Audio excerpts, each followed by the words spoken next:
ஆமென்.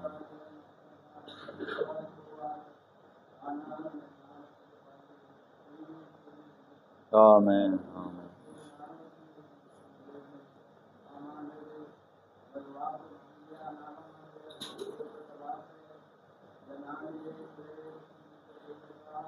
ஆமென்.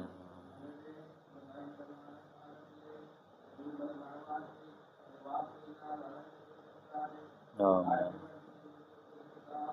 ஆமென்.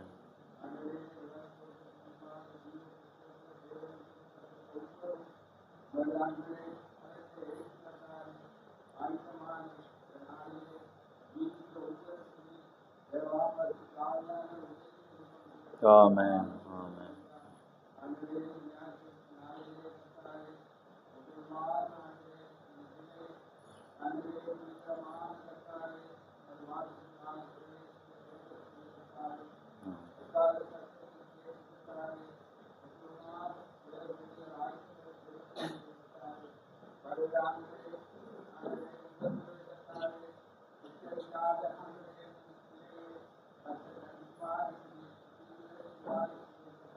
ஆமென்.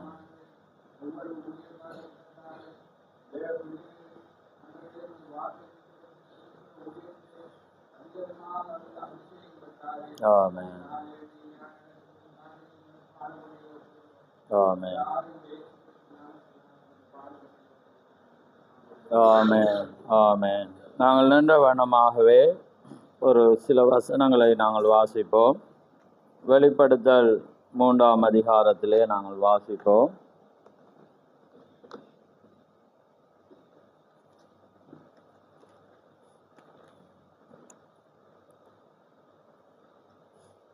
அதில் 18 நான் வாசிக்கிறேன். 17ஐயும் 18 நான் வாசிக்கிறேன். நீ நிர்பாக்கியம் உள்ளவனும் பரிதபிக்கப்படத்தக்கவனும் தரித்திரனும் குருடனும் நிர்வாணியுமாயிருக்கிறதை அறியாமல், நான் ஐஸ்வர்யவான் என்றும் திரவிய சம்பந்தன் என்றும் எனக்கு ஒரு குறைவும் இல்லை என்று சொல்லுகிறபடியால், நீ ஐஸ்வர்யவனாகும்படி நெருப்பிலே புடமிட்ட பொன்னையும் உன் நிர்வாணமாகிய அவலட்சணம் தோன்றாதபடிக்கு நீ உடுத்திக் கொள்வதற்கு வெண்வஸ்திரங்களையும் என்னிடத்தில் வாங்கி கொள்ளவும், நீ பார்வை அடையும்படிக்கு உன் கண்களுக்கு கலிங்கம் போடவும் வேண்டும் என்று உனக்கு ஆலோசனை சொல்லுகிறேன். ஆமென்.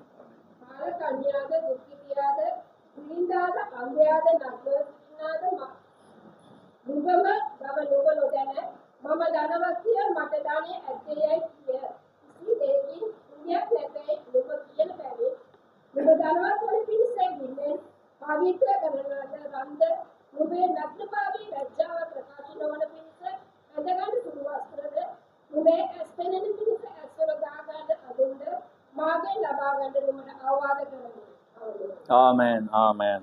யாவரும் அமர்ந்திருங்கள். கர்த்தருடைய பரிசுத்த நாமம் மகிமைப்படுவதாக. வெளியில இருக்கிற எல்லாரும் உள்ள வாங்க. இந்த இதுல இந்த சேர நிரப்புங்க, முன்னுக்கு உள்ள வாங்க எல்லாரும். அங்க இவங்கெல்லாம் உள்ள வாங்க. சிஸ்டருக்கு கஷ்டம்டா. ஓகே.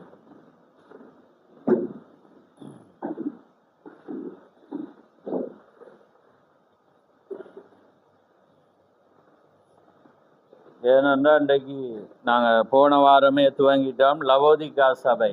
ஏன்னா அப்போ அது எங்களுடைய சபை, எங்களுடையதுன்றதை விட நாங்கள் அதுக்கு உரிமை பாராட்டையில் அதில் குணாதிசயத்துக்கு. ஆனால் இந்த காலம் எப்படி இருக்கும் என்பது செய்தியாக இருக்கிறது. அப்போ அதை நாங்கள் அப்படி தப்பி இருக்கிறோமா அல்லது அப்படி தான் இருக்கிறோமா என்பதை நாங்கள் வார்த்தைக்கூடாக நாங்கள் பார்க்கணும். அதனால தான் நாங்கள் திறந்த வெளியில் நாங்கள் எல்லாரையும் முகமுகமாக பார்த்து அந்த வார்த்தையானது பேசப்படுகிற வேளையில் உங்களோட புன்னைகளை பார்த்து அல்லது கோபத்தை பார்த்து, ஏன்னா அப்போ தான் நாங்கள் அதை பேசும்போது சந்தோஷமாக இருக்கும். ஏனென்றால் எங்களுடைய தன்மைகள் வார்த்தையோடு ஒத்து போக வேண்டும். ஏன்னா நாங்கள் வார்த்தையாக இருக்கிறோம், தேவன் வார்த்தையாக உண்டாக்கி இருக்கிறார். அந்த வார்த்தையை நாங்கள் ஆதி முதல் சிருஷ்டிக்கப்பட்டு உண்டாக்கப்பட்டிருந்தால் அந்த வார்த்தையோடு எங்களோட வஸ்திரங்களை நாங்கள் ஆராய்ந்து பார்த்து நாங்கள் மகிழ்ச்சி அடைவோம். ஏனென்றால் ஏன் தேவன் வந்தார் என்பதை நாங்கள் கடந்த வாரத்தில் நாங்கள் பார்த்தோம். ஆமென். அந்த வார்த்தையானது எதற்காக வந்தது என்பதை நாங்கள் பார்த்துருக்கிறோம். அதனால தான் இந்த காலம் அப்படிப்பட்ட ஒரு காலமாக இருக்கிறபடினால நாங்கள் அதுக்குள்ளாக நாங்கள் ஆயத்தப்படணும். ஏன்னா நாங்கள் இந்த இடத்தை சீர்படுத்த இருக்கிறோம். அதனால் நீங்கள் யாரும் வெளியரங்கமாக தான் இருக்கலாம், மறைய இல்லாத வெளியே இருக்க இல்லாத வண்ணமாக நாங்கள் செய்ய போகிறோம். கர்த்தருக்கு சித்தமானா அதனால தான் நான் மீட்டிங் போட்டு இருக்கிறேன். அதுக்கு பிற்பாடு நாங்கள் கடந்து போவோம். ரைட், நாங்கள் இப்போ லவோதிகா சபையினுடைய காலத்தை குறித்து நாங்கள் பார்க்க போகிறோம். லவோதிகாண்டா நான் மீண்டும் நினைப்பூட்ட விரும்புகிறேன். என்னது அர்த்தம்? மக்களின் உரிமை. ஏண்டா இந்த காலத்தில் மக்களின் உரிமைக்காக இன்றைக்கு எல்லா அங்கே ஸ்தலங்கள் எல்லாமே பாராட்டுகிறது. ஏன்னா இது மக்களுடைய உரிமை. இப்போ இலங்கை தேசத்தை பார்த்தாலும் அது மக்களினுடைய ஆட்சி, மக்களின் உரிமை.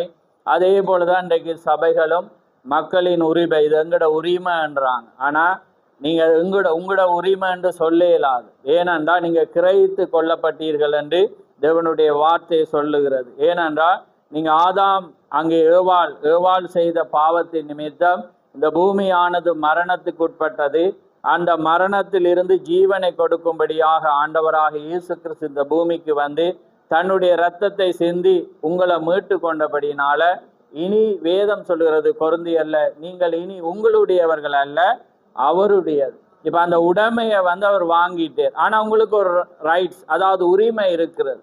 அந்த உரிமை நீங்க அவரிடக்கிடந்து சரணடைவீங்கண்டா அந்த உரிமை பொருளை பாதுகாக்க அவர் ஜீவன் உள்ளவராயிருக்கிறார். அல்லது நீங்க இது எங்களுடைய ரைட்ஸ், எங்களோட உரிமை என்றா அதுக்கும் அவர் இடம் கொடுப்பார். ஏனென்றால் எப்பயுமே வற்புறுத்துற தேவன் அல்ல. அவர் இலவசமா எல்லாவற்றையும் செய்திருக்கிறார். இது உங்களுடைய உரிமை. அந்த உரிமையை பெற்றுக்கொள்ள நீங்க போராடுவீங்களா இருப்பீங்களா தான் நிச்சயம் பெற்றுக்கொள்வீங்க. அப்ப அதனால தான் இது மக்களின் உரிமை. லவோதிகாண்டா மக்களின் உரிமை, எல்லாரும் எங்கட உரிமைன்றாங்க. ஆனா இது பொல்லாத காலம். மற்ற காலங்கள்ல தேவனுடைய ஜனங்கள் எப்படி தங்களை ஆவிக்குரிய வாழ்க்கைக்கு அர்ப்பணித்தாங்கன்னு பார்க்கிறோம். தியாகங்கள் இருந்தது, உயிர் தியாகங்கள் இருந்தது. அவருக்காக மரிக்கிறதை அவங்க பாக்கியமாக எண்ணினாங்கன்னு நாங்க பார்க்கிறோம். ஆனா இந்த காலம் வருகிற வேளையில அவருக்காக சேவை செய்ய யாருமே இல்லை. அதனாலதான் அவர் சொல்றார், நான் பூமியில தேடி பார்க்கிறேன் ஆனா ஒருவனும் இல்லை, விசுவாசத்தை காண்பேனோ என்று அவர் சொல்லுகிறார். ஆனா அவரால் நியமிக்கப்பட்டவங்க உண்மையாக இருப்பாங்க. அவங்க பேரளவில் அல்லாமல் ஒரு சில ஜனங்களாக இருப்பாங்க. அவங்கள மாத்திரம்தான் அவர் தேடி வருவார்.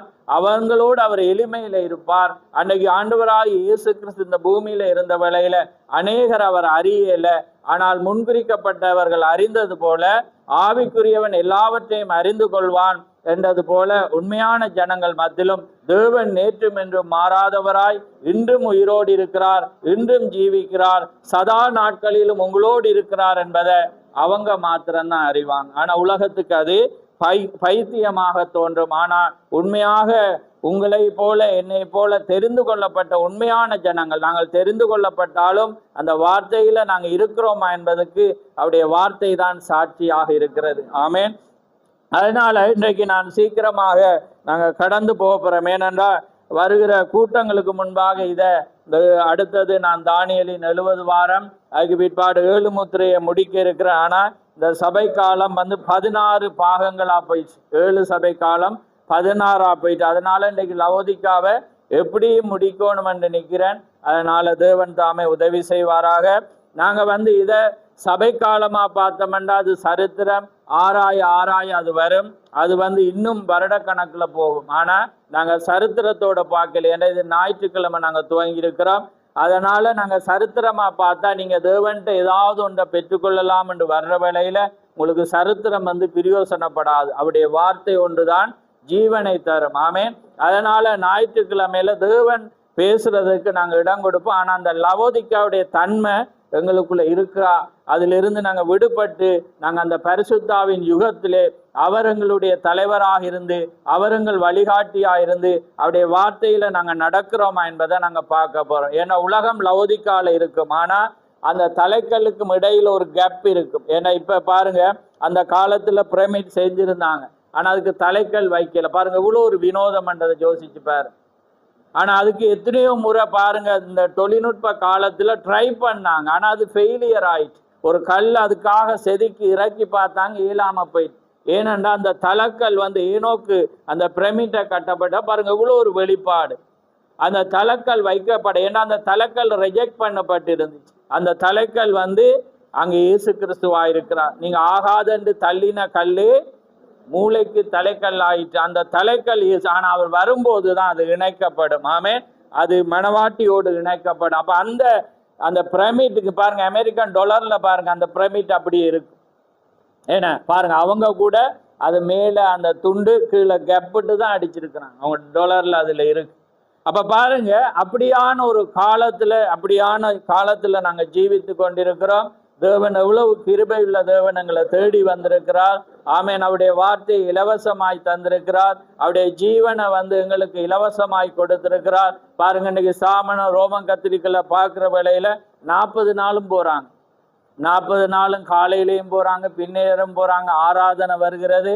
ஆனா அவங்க என்ன செய்யறாங்க, அந்த 10 கண்ணியில போல எண்ணெயை தேடி போறாங்க. ஆனா அந்த எண்ணெய் எங்க இருக்குது? முதலாவது ஸ்டெப்ல இருக்கு. மனம் திரும்பி பாவ மன்னிப்பு கண்டு இயேசு கிறிஸ்து நாமத்தினால ஞானஸ்தானம் பெற்றுக்கொள்ளுங்க, அப்பொழுது பரிசுத்தாவின் வரத்தை பெறுவீங்க. இன்னைக்கு ஸ்தாபனமோ சபைகளோ என்ன செய்யறாங்க?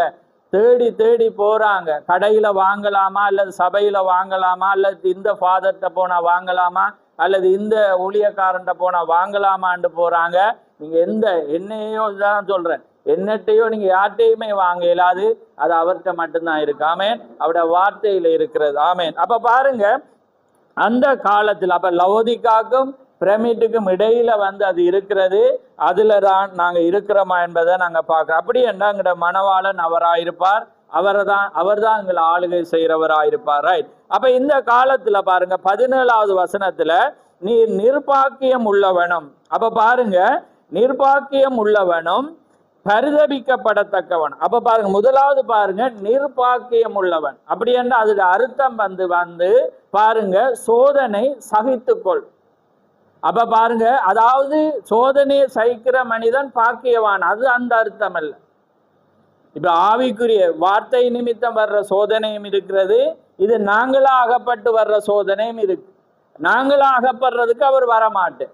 அவர் தூர இருந்து அந்த தண்டனையை பெற்று நாங்க மீண்டு வரக்குள்ளதான் அவர் வருவேன். அப்ப அந்த தண்டனை காலத்துல நாங்க அவரை தேடி, ஆண்டவரே இது என்னுடைய தவறு, நான் புலவிட்ட, நான் என்ன மன்னி. பாருங்க, தீர்க்கதரிசியோட வரலாறு பார்க்கும்போது எப்படி சொல்றேன்னு தெரியாம பாத்தீங்களா, கேட்டவங்களுக்கு தெரியும். அப்ப பாருங்க, தேவன் அவரோடு மகத்தான அடையாளங்கள் அற்புதங்களோடு இடைப்படுறார். ஆனா பார்க்கிற வேளையில 7 மாதமா தீர்க்கதரிசியோட தேவன் இடப்படையில். அப்ப இவருக்கு பாருங்க அற்புதம் செய்கிறீர், 1000 பேர் அற்புதங்களை ஒவ்வொரு நாளும் பெறாங்க. குருடரோ சவுடர்களோ அங்கே கூனிகளோ பாருங்க, கேன்சர்ல மறிச்சு இருக்கிறவங்க எல்லாமே வீரான். ஆனா அவருக்கு ஒரு சந்தேகம் இருக்கு, தேவன் இல்லை அவரோட.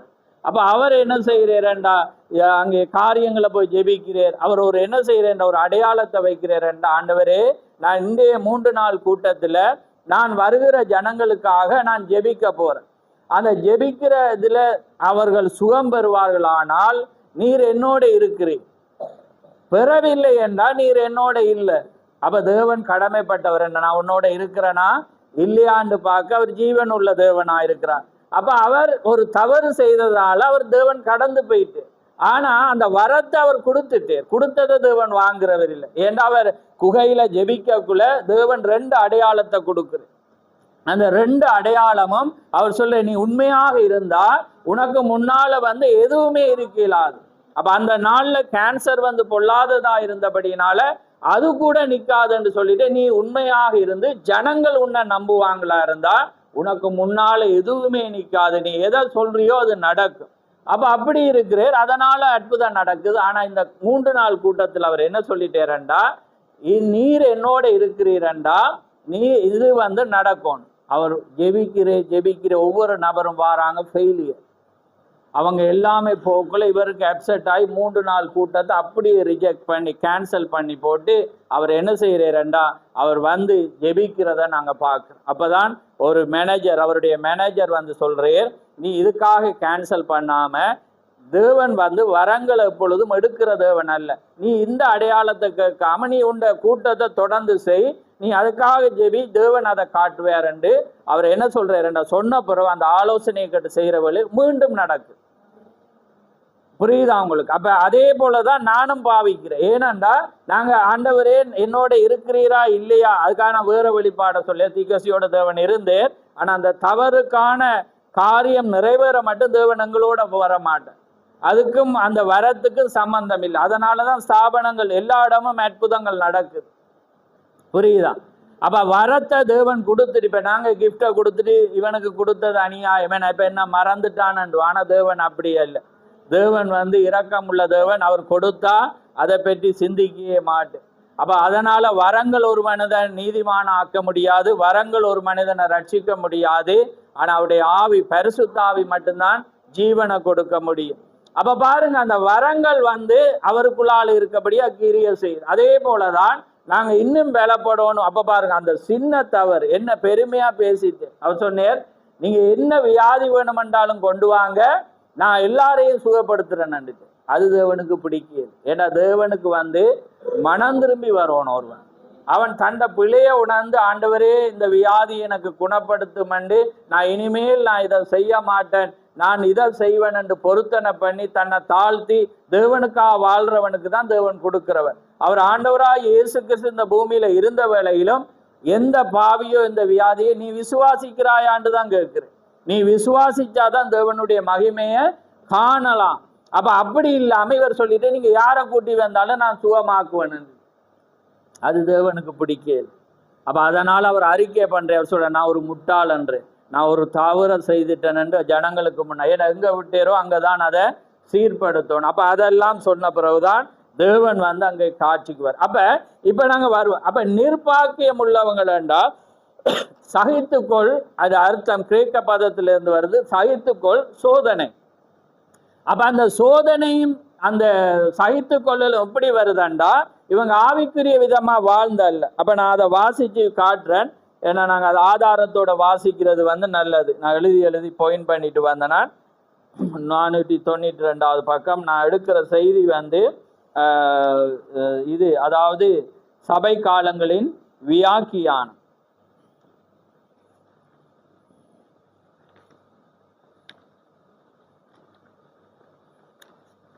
ரைட்.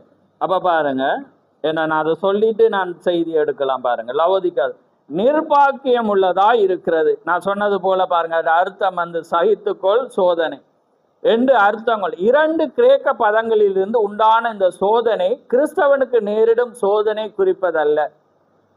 சோதனையை சந்தோஷத்தோடு சகிக்கும் ஒரு கிறிஸ்தவன் பாக்கியம் உள்ளவனாய்க்காது. ஆனால் சோதனை நேரிடும் இவர்கள் நிர்பாக்கியம் என்றும் பரிதபிக்கப்படவில்லை என்றும் விவரிக்கப்படுது. நிறைவு முன் நேற்றத்து முன் காலத்தில் சோதனைகள் எவ்வாறு நேரிடும்? விஞ்ஞானம் அபிவிருத்தி அடைந்து எல்லாம் அதிகமாய் கிடைத்து சந்தோஷத்தை அளிக்கும் அநேக செயல்கள் நடைபெறும் இக்காலத்தில் திடீரென்று மக்கள் மனநோயுற்று மரிப்பதை காணும் போது மிகவும் அதிசயமாயிருக்கிறது. எல்லாரும் சந்தோஷமாய் இருக்க வேண்டிய இக்காலத்தில் ஆயிரக்கணக்கான தங்கள் நரப்புணர்ச்சியை அடக்க இரவில் தூக்க மாத்திரை சாப்பிட்டு காலையில் புத்துணர்ச்சி பெறுவதற்கு வேறு மாத்திரைகளை விழுங்கி வைத்தியரிடம் ஓடி காரணம் எதுவுமின்றி அவர்கள் என்ன செய்கிறார்கள்? கடந்து போகிறார்கள். சிலர் அங்கே சாராயம் குடிக்கிறார்கள் தங்களுடைய அந்த நோவை தவிர்த்து கொள்ள அல்லது மகிழ்ச்சியா இருக்க. இந்த காலம் உலக பொருட்களை அதிகமாய் கொண்டதால் பெருமை அடைகிறது. ஆனால் இக்காலத்தின் மக்களின் சந்தோஷம் குறைவுபட்டது. இக்காலம் ஆவிக்குரிய காரியங்களில் முன்னேற்றம் அடையாது இருப்பதை அது என்ன செய்யறது? பொருட்படுத்துகிறது. அப்ப விளங்கிட்டாங்க. நிர்பாக்கியம் என்றால் ஜனங்கள் என்ன செய்யறாங்க? பரிதபிக்கப்படுறாங்க. அவங்க சோதனை வருது. ஏண்டா பாருங்க, அவங்க எவ்வளவு விஞ்ஞான காலத்துல அங்கே விஞ்ஞானங்கள் வளர்ச்சி அடைந்து காரியங்கள் எல்லாமே இருந்தாலும் அவங்களுக்கு என்ன வருதுண்டா? சோதனை வருது. சகிக்கிற தன்மை. எப்படி சகிக்கிறாங்கண்டா, தேவன் வந்து வருத்தத்தை கொடுத்து அதை சந்தோஷமா சகிக்கிறாரு. இவங்க தேவனை தேடாம உலக காரியங்கள் இழப்பட்டு வர்ற சோதனைய இவங்க என்ன செய்யறாங்க? சகிக்கிறாங்க. என்ன செய்யறாங்க? பிரஷர் இருக்கிறது. இப்ப ஒவ்வொரு வியாதிகள் இருக்கக்குள்ள அதுக்கு மாத்திரை போட்டு தங்களை கட்டுப்படுத்துறாங்க. ஆனா தேவன்ட போய் விடுதலை பெற இவங்க விரும்பேல். ஆமென். அப்ப இதை என்ன செய்யறாங்க, தங்களோட பணங்கள் எல்லாமே விரயமாகிறது. அதனால இவங்க என்ன செய்யறாங்கன்னா தேவனுடைய பார்வையில நிர்பாக்கியம் உள்ளவங்க, பரிதபிக்கப்படவங்க. தேவன் பார்க்கிற வேளையில இவங்க என்ன செய்யறாங்க, வேதனையா இருக்கிறாங்க, சோதனை வருது, எல்லாமே வருது. ஆவிக்குரிய விதத்துல இல்ல, தேவன் வார்த்தை நிமித்தம் வர்ற சோதனை வேறு. அதுல ஜீவிக்க அதுக்காக அவனுக்கு வராதண்டி இல்ல, அவனுக்கும் வர. ஆனா அவன் தேவனையும் நம்பி இருப்பான். ஆமே, தேவனிடத்துல விசுவாசமா இருப்பான். தேவன் தவறுல ஏதாவது ஒரு குறைபடுது, தேவன் என்ன தண்டிக்கிறார், என்னுடைய காரியம் எல்லாம் விரயமா போகுதுன்னு அவன் ஆராய்ஞ்சு பார்ப்பான். ஆனா இந்த ஜனங்கள் என்ன செய்வாங்கன்னு ஆராய மாட்டாங்க. அதை சந்தோஷமா, இவங்கிட்ட போனோம், இந்த வைத்தியத்தை போனோம், இதை பாவிக்கிறோம், காலையில போடாட்டி இப்படி, ஏன்னா இரவுல போடாட்டி இப்படி, ஏன்னா அல்லது இப்படி போடாட்டி இப்படி என்று இவங்க என்ன செய்வாங்க, அதை மகிழ்ச்சியா இருந்து அதை சகிக்கிறாங்க. புரியுதா உங்களுக்கு? அந்த நிர்பாக்கியத்துக்கு நான் பேசிட்டு இருக்கேன். அதாவது தேவண்ட சகித்துக்கொள் சோதனை. அப்ப அதை என்ன செய்யறாங்க, வைத்தியசாலையில போய் அந்த துண்டுக்காக காலையில இருந்து பின்னர் அதை சகித்து கொள்றாங்க. இங்க கொஞ்ச நேரம் இருக்க சகிக்கலாம் இருக்கு. இப்ப விளங்கிட்ட சகிப்புது. அப்ப அந்த பார்வையில தான் தேவன் பார்க்க. ஏன்னா உலக காரியத்துல போடுற எல்லாத்துக்கும் சோதனை அதை ஏற்றுக்கொள்றாங்க, ஏன்னா சகித்து கொள்றாங்க. ஆனா இந்த காரியம் என்று வரக்குள்ள இவங்களால சகிக்க இயலாம இருக்கு. அப்ப விளங்கிட்டு அவங்களுக்கு. அப்ப தேவன் இந்த லவோதிக்கா பார்க்க, ஏன்னா இப்ப இன்றைக்கு தேவனை நம்புறது இல்லை. ஏன்னா விஞ்ஞான வளர்ச்சி அடைஞ்சபடியா ஜனங்களுக்கு அது அந்த நோமல் ஆயிடுச்சு. பேக் நிறைய குளிசையை தருவாங்க, அதை ஒவ்வொரு நாளும் விழுங்குற தீகர்ச்சியில விழுங்குற, ஏன்னா அதை போட்டு போட்டு போட்டு அவங்க என்ன செய்யறாங்க, அதுல கண்ட்ரோல் பண்றாங்க ப்ரெஷரை, டயபெட்டிக்க, ஏன்னா இதுகள். அதுக்காக நான் பிரர் பெண்டிகோஸ் மாதிரி பேசுறேன் இல்லை, அது உங்களோட விசுவாசம்.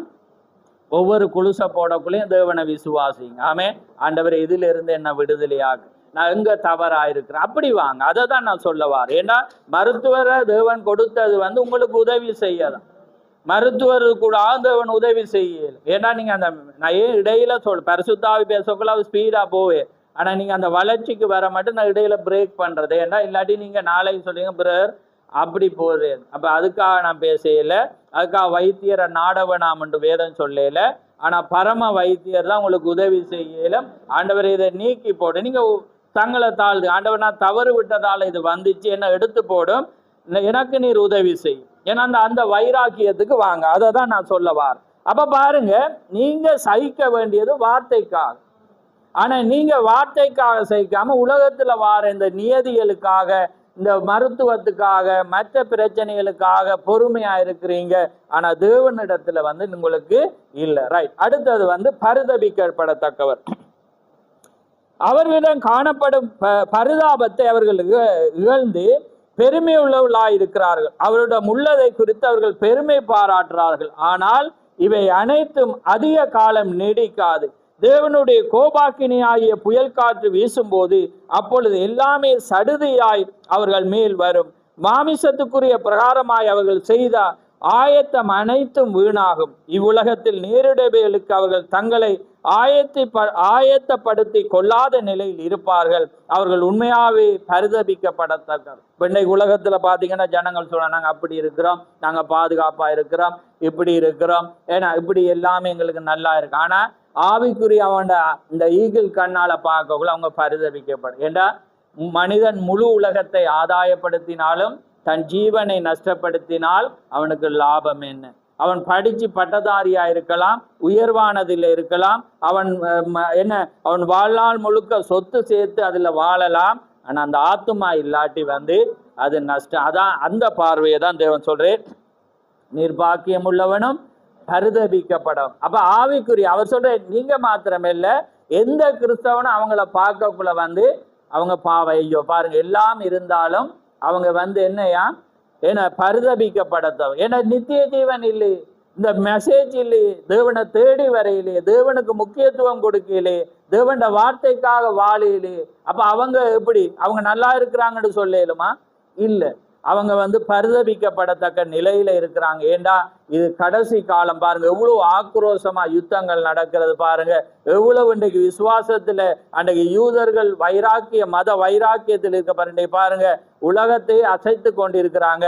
ஆனா அதுக்கு பொய் வதந்திகளை போடுறாங்க. என்னண்டா ஜனங்கள் எல்லாமே கிறிஸ்தவத்துக்கு மாறிடுவாங்க. ஏன்னா பாருங்க, ஒரு நாடும் தொடையலாம அவ்வளோ பகிரங்கமா. ஆனா அந்த பொய் வதந்திகளை சொல்றாங்க, இஸ்ரேல் அடிச்சதுக்காக யோசிக்குதான்.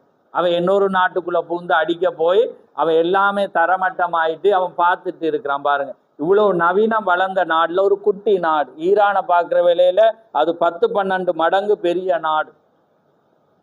ஆனா பாருங்க, பயம் இல்லாம அவன் சொல்றான், நீங்க எத்தனை தலைவரை போட்டாலும் இதுதான் முடிவு. பாருங்க, முதல் நாள் ஹமேனி யுத்தம் துவங்கின முதல் நாளே 48 பேர் கலஸ் என்ற அரபி பாசையில முடிஞ்சன்ற அர்த்தம். ஆமே. அப்ப அடுத்த நாள் பாருங்க, அடுத்த தலைவரை தெரிவு செய்யறாங்க. 80 பேர் அடுத்த மட்டத்துல உயர்வாக இருந்தவங்க. இப்ப சபையில பழையாக்கள் என்றுவோமே, அது மாதிரி இந்த அரசியல்ல பழையாக்கள் 48 பேர் ஒரே நேரத்துல முடிக்கிறான். திரும்ப 80 பேர் மத தலைவர்களாம் ஏற்று அவருக்கு அடுத்ததாக இருந்த மத தலைவரை ஏற்படுத்த வரக்குள்ள அடுத்த 80 ஒரே நேரத்துல காலி. பாருங்க, இது வியக்கேலுமா அல்லது பாரு. ஏன் நான் சொல்றேன்டா, பழைய ஏற்பாடுல தாவீது கோலியாத்த கவனால அடிச்சதை பாக்குறீங்க, அதை இவ்வளவு பெருமையா பேசுறீங்க. இஸ்ரவேல் ஜனங்கள் போய் யுத்தத்துல கொஞ்சம் பேர் போய் அநேகரை இதன்றீங்க. இன்னைக்கு இதை நாங்க பார்க்க, அவங்க அதே ஜனம் தானே. ஆமே. அவங்க மாமிசந்தரமா இயேசுவை ஏற்றுக்கொள்ளல. ஆனால் யெகோவா தேவன் என்பதை அவங்க வைராக்கியமா, ஒரு கடவுளை தவிர, எந்த விக்கிரத்தை தவிர அந்நியனோடு உறவாடாத வண்ணம் அவங்க என்ன செய்யறாங்க, தனிய வாசம் பண்றாங்க. எங்கட தேவன் தான் உண்மையானது என்று விசுவாசிக்கிறான். அதனால தேவனும் கடமைப்பட்டிருக்கிறார். ஆமே. அப்ப பாருங்க, அப்படியான நிலை. இப்ப அடுத்த மகனை ஜெண்டாவுடைய எப்ப நீங்க அவரை பதவிக்கு கொண்டீங்க, அடுத்த நிமிஷமே அவருக்கு நாங்க அடிப்போம். நீங்க யார் வேணுமென்றாலும் கொண்டு வாங்க எல்லாரையும். ஆனா நீங்க பொதுவான ஜனநாயகத்தின்படி எந்த தலைவனை தெரிந்தாலும் அதுக்கு நாங்க வரமாட்டோம். அதை நீங்க உங்களோட ஆட்சி. ஆனா மத ரீதியா நீங்க மற்ற நாடை அழிக்கணும் என்று இருந்தீங்கன்னா இதுதான் முடிவு. ஆமேன். அவங்க சொல்றாங்க, அந்த பேட்டியில சொல்றாங்க, இது எங்கட 40 வருட கனவுன்றாங்க. எனக்கு புல்லரிச்சு போனது. ஏண்டா 40 வருடமா டைமை எதிர்பார்த்துட்டு இருந்தாங்க. ஏண்டா அவங்க சொன்னாங்க, இந்த உலக வரைபடத்திலிருந்து இஸ்ரவேலை நாங்க இல்லாமே செஞ்சிருவோம். வேதமும் வார்த்தை சொல்லுது, பிறரும் ஜெபிச்ச பாருங்க, அவரை அழிக்க நினைக்கிற ஒருவனும் வாழையலாது. ஆமே. அப்படி என்றா அதை பார்க்கையில மனவாட்டிய தேவன் எவ்வளவு உயர்வான ஸ்தானத்துல வச்சிருக்காரு. அப்ப பாருங்க, நிர்வாக்கியம் பார்த்துட்டோம், பரிதபிக்கப்படத்தக்கதை பார்த்துட்டோம். அடுத்தது தரித்திரர். அவர்கள் தரித்திரராயிருக்கிறார்கள். பாருங்க, அவர்கள் ஆவிக்குரிய காரியங்களில் தரித்திரராயிருக்கிறார்கள். அதாவது இந்த உலக பிரகாரமான ஐஸ்வர்யத்துல இல்ல, ஆவிக்குரிய விதத்துல தரித்திரர். அதாவது உலக ஜனத்தத்திகள் சொல்லி, அதாவது கிறிஸ்தவர்களை இன்னைக்கு கிறிஸ்தவங்க நினைக்கிறாங்க, கடவுள்கிட்ட அவர் எல்லாமே தருவேர், நாங்க கஷ்டப்பட்டு அவங்க தேவண்ட மனிதன் அல்ல, ஏன்னா நான் எங்களை இப்படி ஆசீர்வதிச்சிருக்கேன், இப்படி ஆசீர்வதின்னு ஸ்தாபனத்திட்ட போனா என்ன சொல்லுவாங்க, வரவிலக்கணம் சொல்லி நிறைய காரியத்தை சொல்லுவாங்க. ரைட். அவர்கள் ஆவிக்குரிய காரியங்கள் தரித்திரராயிருக்கிறார். இதன் அர்த்தம் அழகான பெரிய ஆலயங்கள், அதிகமான சபை அங்கத்தினவர்கள், பரிசுத்தாவின் கிரியைகள் என்று கருதப்படும் அநேக செயல்கள் இக்காலத்தின் அடையாளங்களாயிருக்கின்றன. இந்த காலம் முடிவுக்கு வந்தேறும் இவைகள் பெருகி கொண்டே வருகின்றன. இவை அனைத்தும் தேவனால் உண்டானதல்ல. ஜனங்கள் எழுப்புதல் பிரசங்கங்களை கேட்டு மனம் திரும்பி அதற்கு அறிகுறியாக பீடங்களுக்கு முன்பு வருகின்றனர் என்று அநேகர் எண்ணுகின்றனர். ஆனால் இவ்வாறு மனம் திரும்பினவர்களின் பெரும்பாலானவர் தேவனுடைய வழியிலே செல்வதில்லை. சுவிசேஷ கூட்டங்கள் முடிவடைந்தனே அவருடைய பின்வாங்கி போகின்றனர். ஒரு மனிதன் பிரசங்கத்தை அவர்கள் கேட்கின்றனர், அவருடைய வேண்டுகோளுக்கு இணங்கி அவர்கள் பரப்பின வலைக்குள் அவர்கள் வருகின்றனர். ஆனால் அவர்கள் மனம் திரும்புறதில்லை. ஏனென்றால் மனம் திரும்புறதானது என்ன செய்யறது, கிரியையினால விட்டு விடும். ஒருவன் மனம் திரும்ப வார்த்தையினால கேட்கிறதல்ல, கிரியைக்கு கொண்டு வர. இப்ப தேவன் நீ விசுவாசிக்கிறாயன்ற ஆமன்ற, ஆனா கிரியை இல்லாத விசுவாசம் செத்ததா இருக்கு. அப்ப 3 நாள் கூட்டங்களுக்கு எங்களுக்கு சந்தோஷமா இருந்துச்சு, ஏன்னா நாங்க போன இப்படியே இருந்தா நல்ல மண்டுட்டு திரும்ப அடுத்த நாள் அதே வாழ்க்கையை வாழ்ந்தா அவங்க என்ன செய்யலாது, மனம் திரும்பல. தங்களோட வாழ்க்கை முறைய நேற்று இருந்ததை விட இன்றைக்கு ஒரு மாற்றத்துக்கு வரும். அந்த மாற்றம் வர வர வரதான் தேவனங்களுக்கு உதவி செய்வார். ஆமே. அப்ப அதுதான் அவர்கள் என்னதா இருக்கிறார்களாம், அவர்கள் தரித்திரராயிருக்கிறார்கள். அவங்க மெத்ததை விரும்புறாங்க. அவங்க நினைக்கிறாங்க, கிறிஸ்தவண்டா நாங்க பெருசு ஆலயத்தை கட்டி பெரிய காலையிட்டு நாங்க ஒரு ஃபங்க்ஷன் அது அழகாக போட்டு என எல்லாத்தோட வரணும் என்று நினைக்கிறாங்க. ஆனா அது தேவன் பார்க்கிற அழகல்ல. ஆமே, தேவன் அமைதலும் சாந்தமும் என மனத்தாழ்மை இப்படியான அழகைதான் அவர் என்ன செய்கிறார், எதிர்பார்க்க. அதோட இது இருந்தா நல்ல, அதுக்கு அவங்கள வழி. ஏண்டா நாங்க தேவன் ஆலயத்துல போகல வடிவாதான் வெளிக்கிட்டோம், அதை தேவன் விரும்புறேன். ஆனா அதே நேரத்துல எனக்கு அமைதி இல்லை, சாந்தம் இல்லாம நான் ஒரு கோபக்காரனா இருந்தா அது தேவனுக்கும் அதுக்கும் சம்பந்தமே இல்லை. ஏன்னா அவங்க அன்றைக்கு ஆதாம் ஏவாள் அந்த அந்த மீட்பை இழந்த வேளையில் அவங்க எதெல்லாம் இழந்தாங்கன்றா, முதலாவது தேவன்ட சாயலை இழந்தாங்க, தேவனுக்கும் அவருக்கும் உள்ள தொடர்பை இழந்து போனாங்க. அப்ப பாருங்க, சாயலை இழக்கிறாங்க. ஏன்னா நாங்க எப்படி சிருஷ்டிக்கப்பட்டோம், தேவன்ட சாயலும் ரூபவுமாக. அப்ப அவருடைய குணாதிசயம், அவருடைய நட கிரியல் எல்லாமே அதுதான் சாயலை குறிக்கிறது. அப்போ மனிதன் தேவனை விட்டு விலகக்குள்ள அவனுக்கு உலக சாயல் வந்துடும். அவன் நட உட அவன் பேச்சு எல்லாம் பார்க்கக்குள்ள தேவன்ட பேச்சா இருக்காது. ஆனா தேவன்ட சாயலா இருந்தா தேவன் பார்க்கிற சிந்தையோட தான் அவன் பேசுவான். கர்த்தர் நல்லவர், எல்லாமே கர்த்தரையே முன்பாக வைப்பான். தாவீதை போல தாவீது சொல்றான், நான் எப்பொழுதும் கர்த்தரையே முன்பாக வைத்திருக்கிறேன், அதனால நான் பயப்படேன் என்றான். ஆமே, அந்த வண்ணமாக அவங்க நடப்பாங்க. ரைட். அப்ப பாருங்க, அவங்க என்ன செய்யறாங்க, தரித்திரராயிருக்கிறாங்க. அடுத்தது, நீ குருடனும் நிர்வாணி. அப்ப பாருங்க, முதலாவதுல இருந்து பார்த்து இப்ப நாங்க அடுத்தது போயிட்டு, நீ குருடனும் நிர்வாணி. ஒருவன் குருடனாயும் நிர்வாணியுமாய் இருந்து அதை குறித்து எவ்வாறு அறியாதிருக்க முடியும்? அப்ப பாருங்க, அததான் திக சொல்றேன். அந்த கேயாசி எலிசாவை என்ன நடக்குதுன்னா, அந்த இராணுவம் கேயாசி பக்கத்துல இருக்கிறான். அவர் சொல்ற, அவர்களோடு இருக்கிற நம்மோடு பெரியவர். கேயாசி பயப்படே இல்லை, ஆனா எலிசா பயப்படே இல்லை, ஆனா கேயாசி பயப்படுறான். அப்ப எலிசா என்ன ஜெபிக்கிறான், ஆண்டவரே இவன் கண்ணை திறக்கக்குள்ள பார்க்கக்குள்ள பாத்தீங்கண்டா அவங்கள சூழ 1000 குதிரை படையோட இராணுவங்கள் இருந்து அக்கினிமயமா இருக்கக்குள்ள அவன் பார்க்கிறான், அவளோடு இருக்கிறவளை பார்க்கிலும் நம்மோடு இருக்கிற அதிகமானவர்கள். ஆமே. அப்ப பாருங்க, அப்ப அன்றைக்கு அந்த இராணுவம் என்ன செய்யறதுண்டா, எலிசாவை தேடுது கண்டுபிடிக்கல. ஆனா மற்றதை பாக்குறாங்க, கதிரை இருக்கிற பாக்குறாங்க, வீடை பாக்குறாங்க, ஜனங்கள் போக்குற. ஆனா தேவன் யாரை குருடாக்கினேரோ, இந்த கேயாசியையும் எலிசாவையும் மாத்திரம் குருடாக்கிட்டு இவங்க பாணாத மாதிரி மிச்சம் எல்லாம் பார்த்தான். அப்ப அதே போல இன்றைக்கு இந்த லவோதிக்கா சபையில இருக்கிற ஜனங்கள் எப்படி என்றா, அவங்க நினைக்கிறாங்க நாங்க குருடர். அப்ப பாருங்க, அவங்க இறுக்கமான ஆடையில அரைகுறான ஆடையில பார்க்கக்குள்ள அவங்க என்ன செய்வாங்கன்னா, அது அவங்களுக்கு தெரியுது. ஆனா வார்த்தை சொல்லுது நீ இப்படி உடுத்தாது, ஆனா அவங்களுக்கு விளங்குது.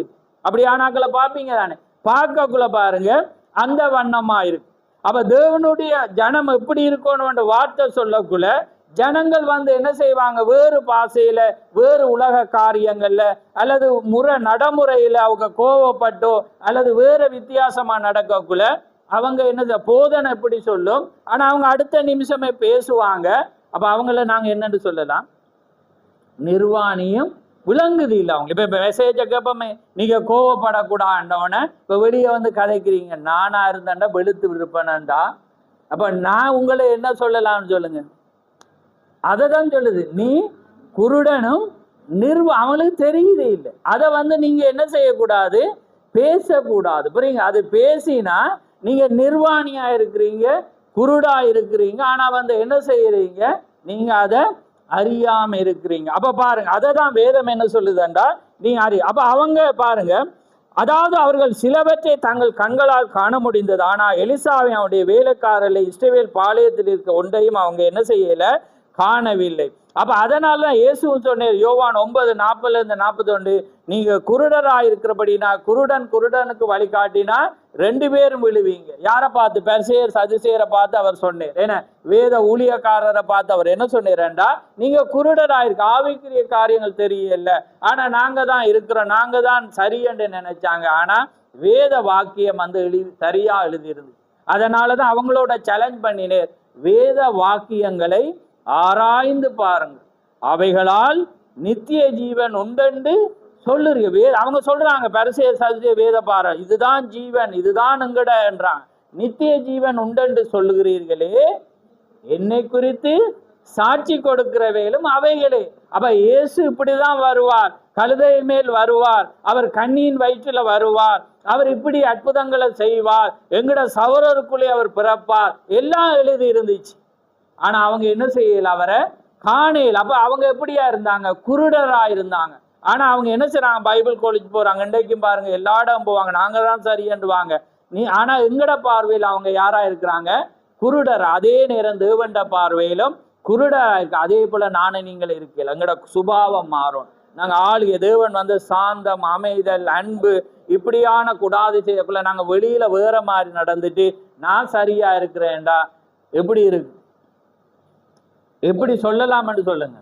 குருடரும் நிர்வாணியும். அப்ப இந்த இடத்துல வந்து எப்படியான காரியங்களை வந்து நாங்க உடுத்தோம். அப்ப தீர்க்கதரிசி சொல்றேன், நீங்க அமெரிக்கா ஜனங்களை பார்த்து சொல்றேன், நீங்க வந்து உடுப்பு வந்து இப்படிதான் இங்க அமெரிக்கால விற்கிறாங்கன்னு சொல்லல. அவர் சொல்றேன், எத்தனையோ தையல் மிஷின் இருக்கு, நீங்க தச்சு போடலாம். ஆமேன். அப்ப பாருங்க, அந்த காரியங்கள்ல வந்து நீங்க என்ன செய்யலாம்?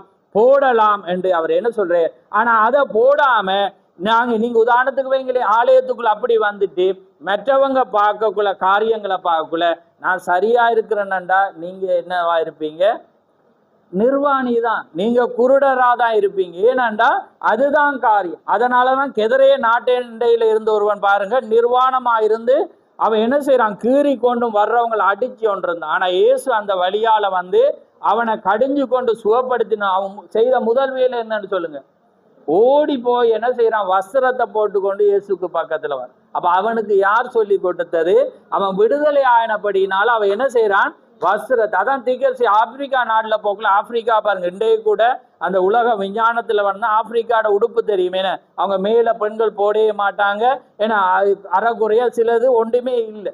ஆனா தீர்க்கதரிசி போய் ஊழியம் செய்யக்குள்ள லட்சக்கணக்கானவங்க சுகமாக்குள்ள அவங்க என்ன செஞ்சாங்கன்னா தங்களோட கையால பொத்தி கொண்டு முதலாவது ஓடிதான் போனான். ஓடி போய் தங்களுக்கு குலைகளையும் இருக்கிற வஸ்திரத்தை உடுத்தி கொண்டுதான் பிறகு வாரான். அப்ப இன்றைக்கு அந்த வண்ணமாக ஒரு மனிதன் நிர்வாணமா இருந்து காரியமா இருந்து வருவானண்டா இதுதான் காரியம். எத்தனையோ உடுப்பு முறை இருக்கு. இப்ப பாருங்க, நான் சபையிலையும் பாருங்க, ஆரம்பத்துல வந்து ஒரு பெண்களுக்கு வந்து சாரி வந்து ஒரு கலாச்சாரம், அது ஒரு அடக்கம். ஆனா அதுதான் பொல்லாது. ஏன்னா அது வந்து நீங்க பாருங்க, அதுக்காக சில பேர் நல்லா உடுத்தி வாருங்க, பிளவுஸ் வந்து ஃபுல்லா போட்டு, ஏன்னா இந்த அளவுக்கு போட்டு சிஸ்டர் மாதிரி, ஏன்னா ரோமங்கத்திலி சிஸ்டர் மாதிரி அல்லது பெண்டிகோ சிஸ்டர் மாதிரி, ஏன்னா முதுவை காட்டாம காரியங்களை காட்டி வந்தீங்கண்டா சரி. ஏன்னா அதுக்கேற்ற மாதிரி அவங்கள மாதிரி சாரி இல்லாட்டி அதை விட வந்து பொல்லாதது இல்லை. எனக்கு எப்போ ஞாபகம் வருதுன்னா, கிறிஸ்டோபர் பிரதர் தான் அதை சொன்னேன். ஏன்னா அதுக்கு பிறகுதான் நான் பார்த்தேன். பார்க்கக்குள்ள பார்த்தீங்கன்னா இன்றைக்கு இந்த ஃப்ளைட்டுக்கு அடிக்கக்குள்ள ஆட்லரி பூட்டின நீட்டு மாறி, ஏன்னா அப்படி மாறி வந்து இன்றைக்கு இருக்கக்குள்ள நீங்கள் சரியான முறையில் இல்லாமல் பின்னுக்கு வந்து முடிய அதுக்காக ப்ளவுஸை பெரிய வெட்டை போட்டுட்டு விரிச்சிட்டு வந்தால் அது காற்றுல அசையக்குள்ள வந்து எல்லாமே இருக்கக்குள்ள அது வந்து உங்களுக்கு விளங்காது. ஆனால் சேர்ச்சுக்கு வரக்குள்ள நீங்கள் என்ன செய்யணும்? சரியான சேர்ச் மாத்திரமில்லை, கிறிஸ்தவம் எல்லா இடத்துக்கும் நீங்கள் தொழிலுக்கு போக்குற கூட என்றாலும் சரியான முறையில் வந்தால் தான் உங்களை கணம் பண்ணுவான். நீங்கள் அப்படி செய்து பாருங்க, ஒருவன் உங்களை மதிப்பான். உங்களோட சேட்டத்தனம் விருதை வந்து குறைச்சி கொள்ளுவாங்க. ஏன்னா அவங்க அது தேவன் வந்து உங்களுக்கு உதவி செய்யும். அப்ப பாருங்க, இன்றைக்கு சபை வந்து அந்த நிலையில வந்து இல்லாதபடி என்ன செய்யணும்? நாங்க அதுக்கு சரியா இருக்கிறோம். அதுக்காக தான் அடக்கமா இருக்கிற காரியம். அதுக்காக சாரி வந்து அதிகமா இருந்தாலும் அதை நீங்க என்ன செய்யணும்? அதுக்கு ஏற்ற மாதிரி மாற்றி அந்த வண்ணமா வர்ற வேளையில என்ன நடக்குமெண்டா ஆசீர்வாதமா இருக்கும். ஆமே. அது இன்னொருவனுக்கு இடரல் இல்லாம இருக்குமானா அது மகிழ்ச்சியானது.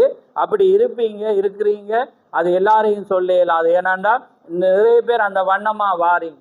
அப்ப பாருங்க, அப்ப அந்த வண்ணமாக இல்லாதபடி நாங்க என்ன செய்யணும்? அதை காத்து கொள்ளணும். ரைட். அப்ப பாருங்க, இந்த சபையானது அந்த வண்ணமா இருக்கிறது. ரைட். எந்த சபை? இந்த சபையை சொல்ல லவோதிக்காவா? அப்ப அதுக்காக இந்த சபையானது அந்த வண்ணமா இருக்கிறது உங்களை நான் கொச்சப்படுத்தல. நிறைய பேர் நீங்க நல்லா வாரீங்க. ரைட். அடுத்தது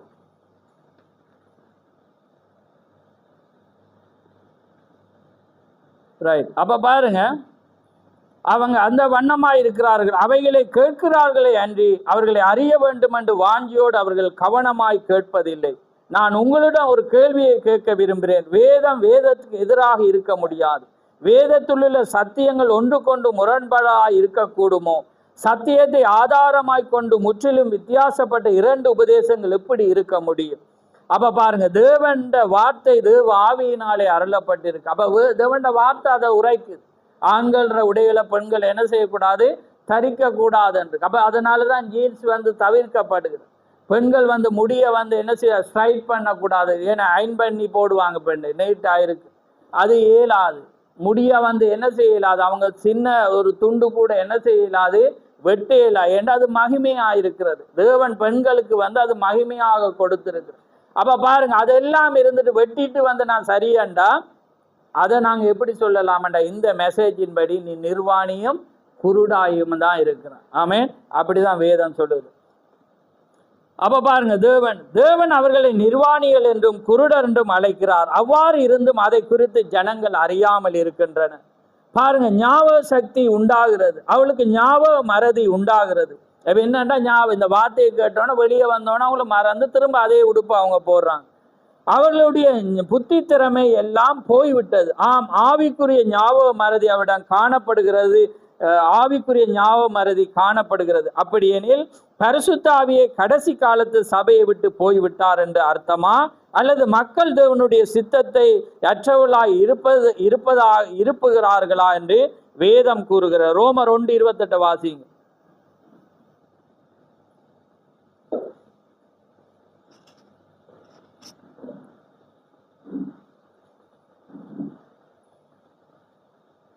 ரோமர் 1:28. தேவனை அறியும் அறிவை பற்றிக் கொண்டிருக்க அவர்களுக்கு மனதில்லாது இருந்தபடியால் தகாதவைகளை செய்யும்படி தேவன் அவர்களை கேடான சிந்தைக்கு ஒப்புக் கொடுத்தார். ஆமென். அப்ப பாருங்க, எவ்வளவு அருமையான வசனம்.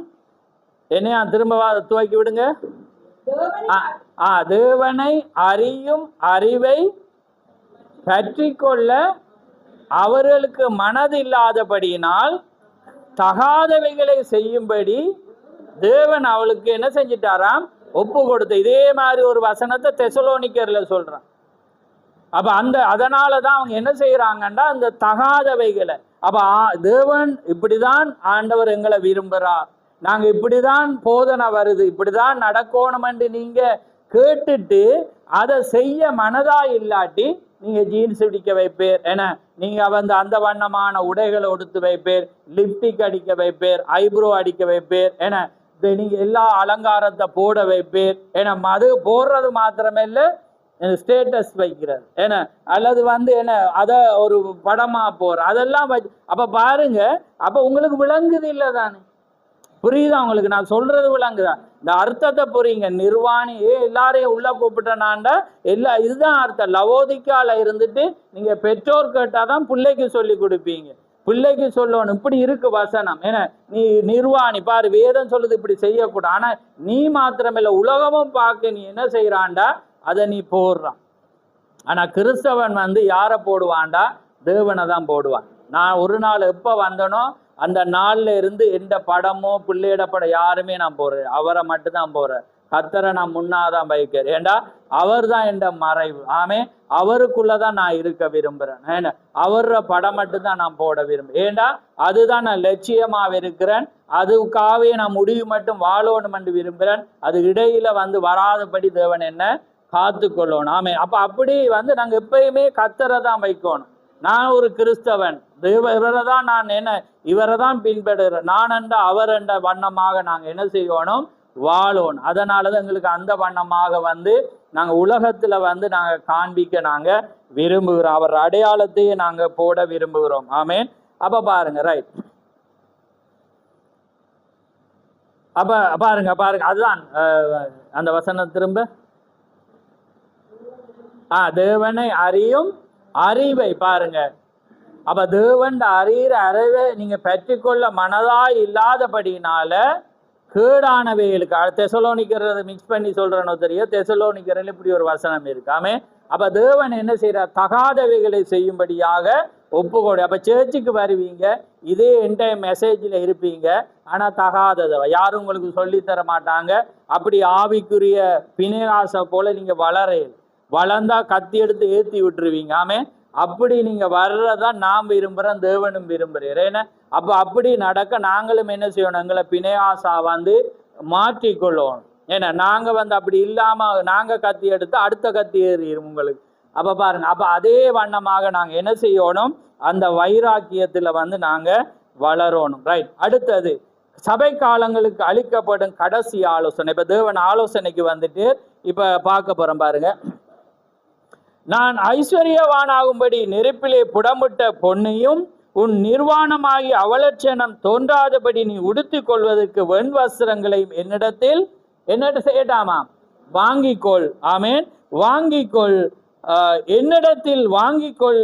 நீ பார்வையடையும்படி உன் கண்களுக்கு கலிங்கம் போடவும் வேண்டுமென்று நான் உனக்கு என்ன செய்கிறேன் என்றா ஆலோசனை சொல்லுகிறேன். அப்ப பாருங்க, அப்ப தேவன் என்ன செய்யறா, நீ ஐஸ்வர்யவானாகும்படி நெருப்பிலே புடம்பட்டு. அப்ப பாருங்க தேவன் என்ன செய்யறா, 485வது பக்கத்தில் அவர் சொல்றாரு பாருங்க.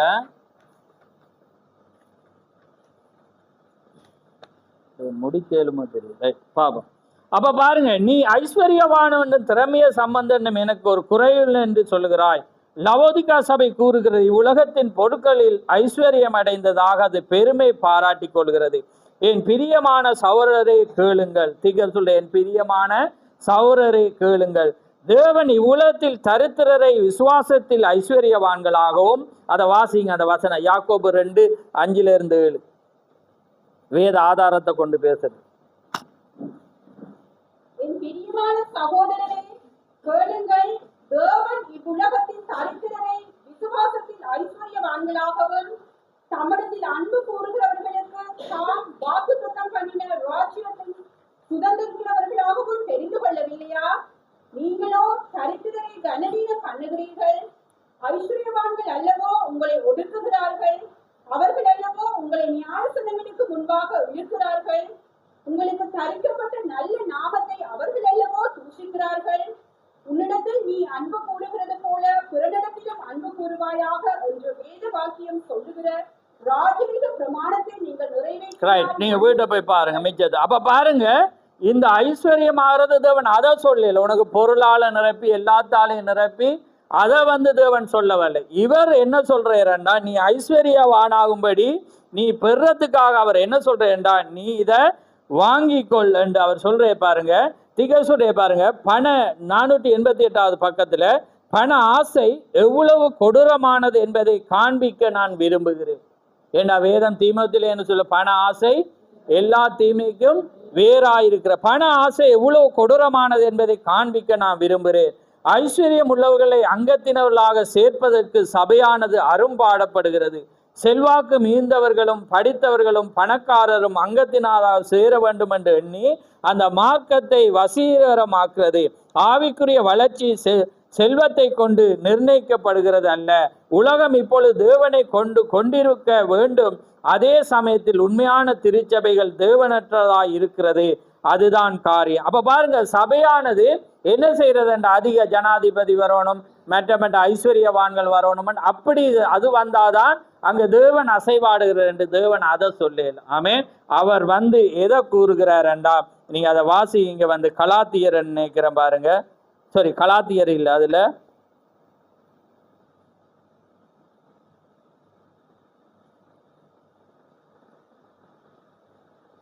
அப்படி வச்சிருங்க பாருங்க. அப்படி இருக்கட்டும், நாங்க அடுத்ததுக்கு போக்குள்ள பார்ப்போமா. ரைட்.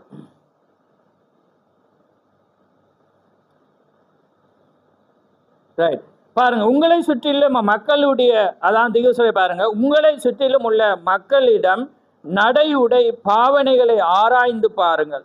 உண்மையான கிறிஸ்தவர்களின் தோற்றமுடைய எத்தனை பேரை நீங்கள் கணக்குள்ளவர்களாய் எண்ணக்கூடும், மத்தியில் காணக்கூடும். மறுபிறப்பின் உண்மையான அடையாளம் சிலரிடமே காணப்படும். அதான் திகசை, நீங்க இடத்துக்கு போனா உங்களை சுத்தி இருக்கிறவங்களை பாருங்க. அப்ப தேவனுடைய அந்த வார்த்தையின்படி தங்களை அலங்கரிச்சு நடக்கிறவங்களை நீங்க எண்ணக்கூடும் என்று அவர் சொல்றேன்.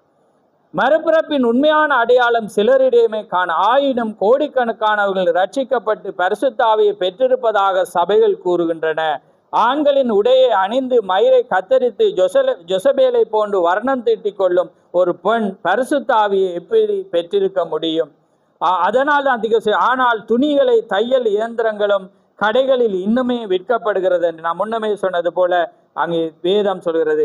ஸ்திரீகள் இவ்விதமாய் போதகத்தை விரும்புவதில்லை. அப்ப பெண்களுக்கு அதை சொன்னா அவங்க என்ன செய்ய மாட்டாங்க, அதை விரும்ப மாட்டாங்க. ஏனென்றா அவங்க அந்த வண்ணமாக இருக்க தேவன் அவங்கள உபசிருஷ்டிப்பா படைச்சபடினால அந்த பிசாசு எப்பயுமே அவங்கள விழுத்தக்கூடும். அப்ப அதனால வந்து என்ன செய்வாங்கன்னா அந்த வண்ணமாக அவங்க இருக்க எப்பயுமே முயற்சிப்பாங்க. அப்ப அதான் சாலமோன் சொல்றான். சாலமோன் சொல்ற வேளையில அவன் என்ன சொல்றான்டா, நான் கட்டிடங்களை கட்டினேன், நல்ல தொழில்களை பெற்றுக்கொண்டேன், நான் இன்னும் பட்டங்களை பெற்றுக்கொண்டேன், நான் இன்னும் காரியங்களை பெற வாங்கிட்டேன், ஆனா அது எல்லாமே தேவனை விட்டு என்ன தூர கொண்டு போனான்றான். புரியுதா? எங்க கொண்டு போனதா? அதனால அவன் என்ன சொல்றான், நான் அது திராட்சை தோட்டங்களை நட்ட, நீங்க அந்த வேதத்துல பிரசங்கிகளை வாசிக்கணும், எல்லாம் நான் முன்னேற்றம் அடை எல்லாமே செய்து நான் சம்பூர்ணமாய் வாழ பணங்களை சம்பாதிச்சு எல்லாமே செஞ்சேன், ஆனால் அது எல்லாமே தேவன் அன்பை விட்டு என்ன தூர கொண்டு போயிட்டு, அதனாலதான் மாயை மாயை எல்லாமே மாயை என்று முடிக்கிறேன். ஏண்டா எதை எங்களை பெறுதோ நாங்க இப்ப படிக்க எங்களை அறியாமலே என்ன வருமெண்டா உயர்வுக்கு கொண்டு போய் அது பெருமையை கொண்டு வந்துடும். நீங்க அறியாமலே நீங்க என்ன செய்வீங்கன்னா விலகி போவீங்க. ஏண்டா முந்திருந்த காலம் மாதிரி இல்லை. இந்த காலத்துல உங்களோட பிள்ளைய ஆணா இருக்கலாம் பெண்ணா இருக்கலாம், எதை சேர்க்கிறனாலும் நீங்க யோசிக்கணும்.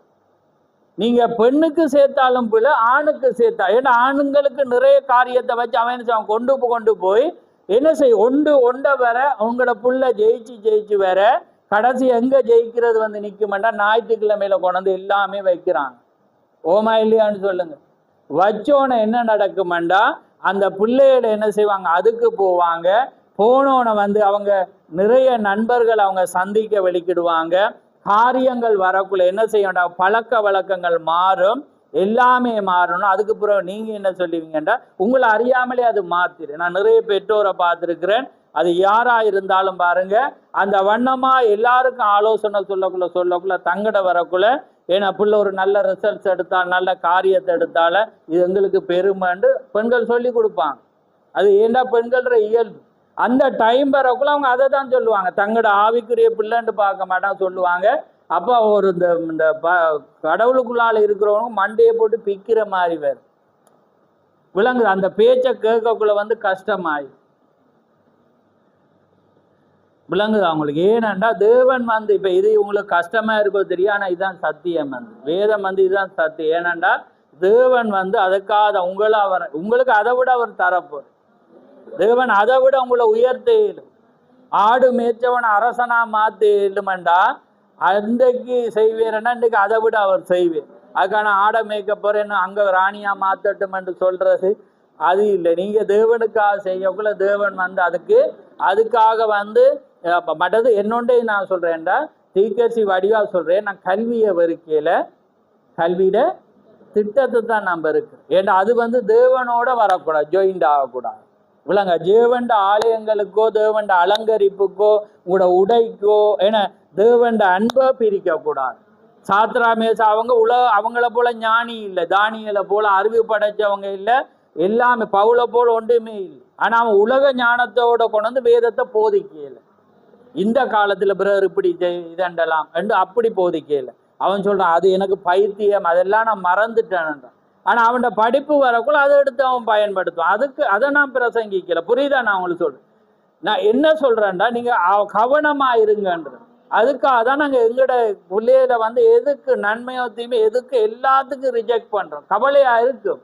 ஆனா வந்து அந்த வழித்திடலை நான் மாத்தி கொடுக்க கூடாது. அந்த ட்ரக்கை மாத்திட்டு பிறகு நான் யோசிக்க கூடாது. ஆமே அதெல்லாம் அவங்க பிறகு உணரக்குள்ள வந்து அது ஆசீர்வாதமா இருக்கு. ஏண்டா எல்லாமே அவர் திரும்ப தருவேன் என்றாமே. அதனால வந்து அது பெற்றோர்ற கடமை. ஏன்னா அப்படி வளைக்கிறான் அவன், அப்படி வலைய வீசி வாரான். அப்ப அதனாலதான் நான் பாருங்க, அதனாலதான் நான் அவங்கள பாராட்டேன். பிறகு ஈசாக்கு குடும்பம் ஏனாண்டா பாருங்க சோனல்ல ஜெயிச்சு மாகாணத்துக்கு வந்துச்சு. அது பாருங்க ஞாயிறு மெல்ல. ஏன்னா நீங்க திரும்ப சொல்றீங்கன்னு நினைக்கலாம். தீகர்ச்சியில செய்தியை பாருங்க. ஒரு பாடசாலையில வந்து ஒரு குடும்பம் வந்து கடவுள் அந்த பாடசாலைக்கு சேர்த்துருக்கு. அந்த பாடசாலையோட சீருட வந்து எங்கேயா முழங்கால். அப்ப அவங்க சொல்றாங்க எங்களுக்கு படிப்பு வேணாமன்னு அந்த ஸ்கூலே நிப்பாட்டிட்டு அந்த குடும்பம் கொண்டு அதை ஒவ்வொரு செய்தியிலையும் அடிக்கடி. அதே மாதிரி நன்மையானது ஏன்னா சாட்சியை வந்து நாங்க இனி சொல்ல பகிரங்கமா வைக்கப்படும். ஏன்னா இன்னொரு மனிதனுக்கு அது ஆயுதமா மாறணும். ஏன்னா அப்படி வாழ்றவன் தான் அங்க போப்பர். அப்ப அது 28ஆம் தேதி அந்த பிள்ளை சோனல்ல ஜெயிச்சு மாகாணத்துக்கு வந்துச்சு. அவங்க இதை விட இதுதான் முக்கியம்ன்ட்டு அவங்க என்ன செய்ய இங்க வந்தாங்க. அது பாடசாலையால் எதிர்ப்பு வருமா இல்லையா, இன்னொரு வர்ற சான்ஸை நீ கெடுத்துட்டாண்டுவாங்க, ஏன்னா அப்படி என்றுட்டா இனி உனக்கு போட மாட்டான். ஆனா பாருங்க, இதுதான் தேவன். ஆமே, இப்படிதான் ஜனங்கள் நடக்கணும். இதுதான் விசுவாசமா இருக்கிறது. இதுதான் இழந்து போனாலும் அது தருவீர். ஏண்டா பெண்களுக்கு தேவன் அதை நியமிக்கல. பெண்களுக்கு தேவன் குடும்பத்தை பார்த்து, ஏன்னா கணவனை மதிச்சு கணவன் வேலையை செய்து அதை பராமரிச்சு அதை கடந்து போவதான் தேவன் பெண்களை வச்சு. அதனாலதான் ஆதாம முதல்ல துவங்குது. ஆதாம் தனிமையாயிருப்பது நல்லதல்லன்னு ஏற்ற துணையை கொண்டு வேதம் அதை போதிக்கிறது. பிறகு அதை செய்யுது. ஏனென்றா அப்படி நடந்தாதான் அது ஆணுக்கு தேவன் நல்ல ஒரு தொழிலை கொடுக்கக்குள்ள அவ என்ன செய்யணும், தண்ட பிள்ளை இப்ப விளங்காது, பிறகு விளங்கும். அப்ப அந்த காரியத்துல வரக்குள்ளதான் அது ஒரு ஆசீர்வாதமா இருக்கும். ஆமேன். ஏனென்றா இது தேவன் பேசுறதா இருக்கிறது. ஆனா இந்த காலத்துல இது சவால் தான் எனக்கு. ஆனா நான் அதுக்கு பயப்பட மாட்டேன். இதுதான் சத்தியமா இருக்கிறது. இதை தான் தேவன் விரும்புறேன். அது ஆணா இருக்கலாம், பெண்ணா இருக்கலாம். நீங்க அதிக கவனமா பிள்ளைய வளர்க்கணும். என்னண்டா நீங்க விட விட பிள்ளைன்ற அந்த என்ன சொல்ற அந்த நடைமுறை மாறிட்டேன்னு சொல்லுவீங்க. மாறுறதுக்கு நீங்க தான் காரணம். ஏண்டா உலக பிள்ளைகளோட நீங்க விடக்குள்ள உங்களோட எல்லாமே மாறும். ஆமே, அந்த நிலைக்கு அவங்க வருவாங்க.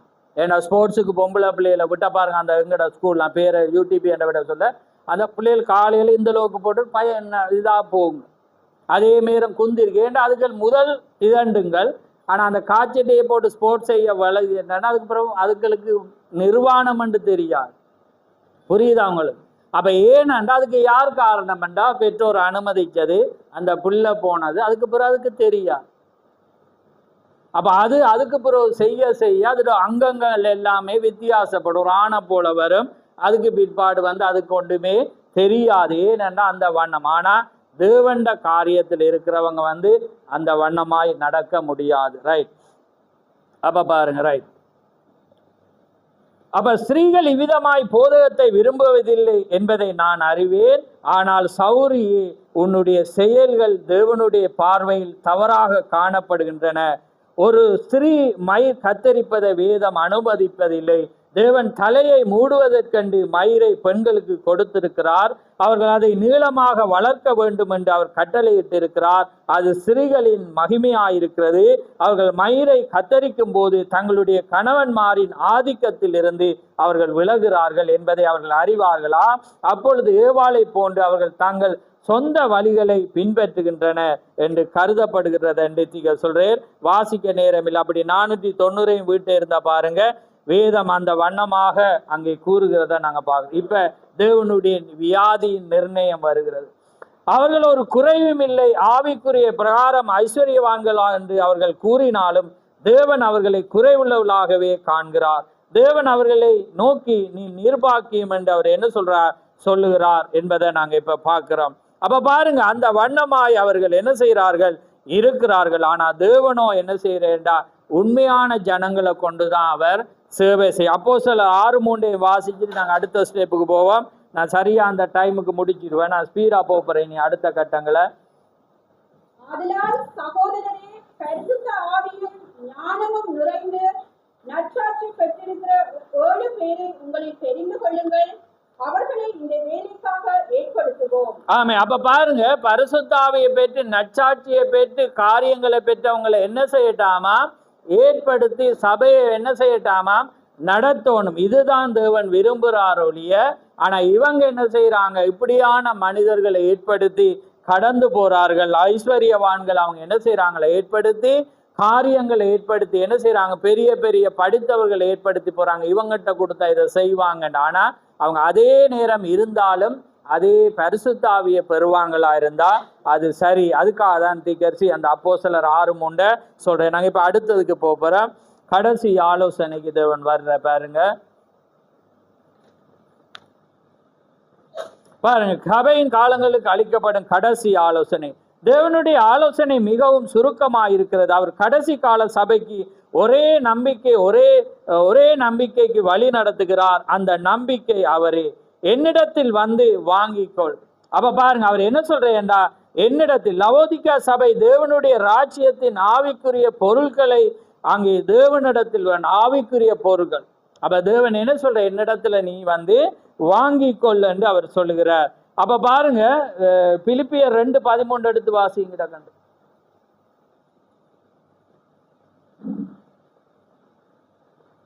ஏனெனில் தேவனே தம்முடைய தயவுள்ள சித்தத்தின் விருப்பத்தையும் செய்கையையும் உங்களில் உண்டாக்குகிறவராய் இருக்கிறார். அப்ப பாருங்க, தேவன் தான் என்னையா, திரும்ப வாசிங்க.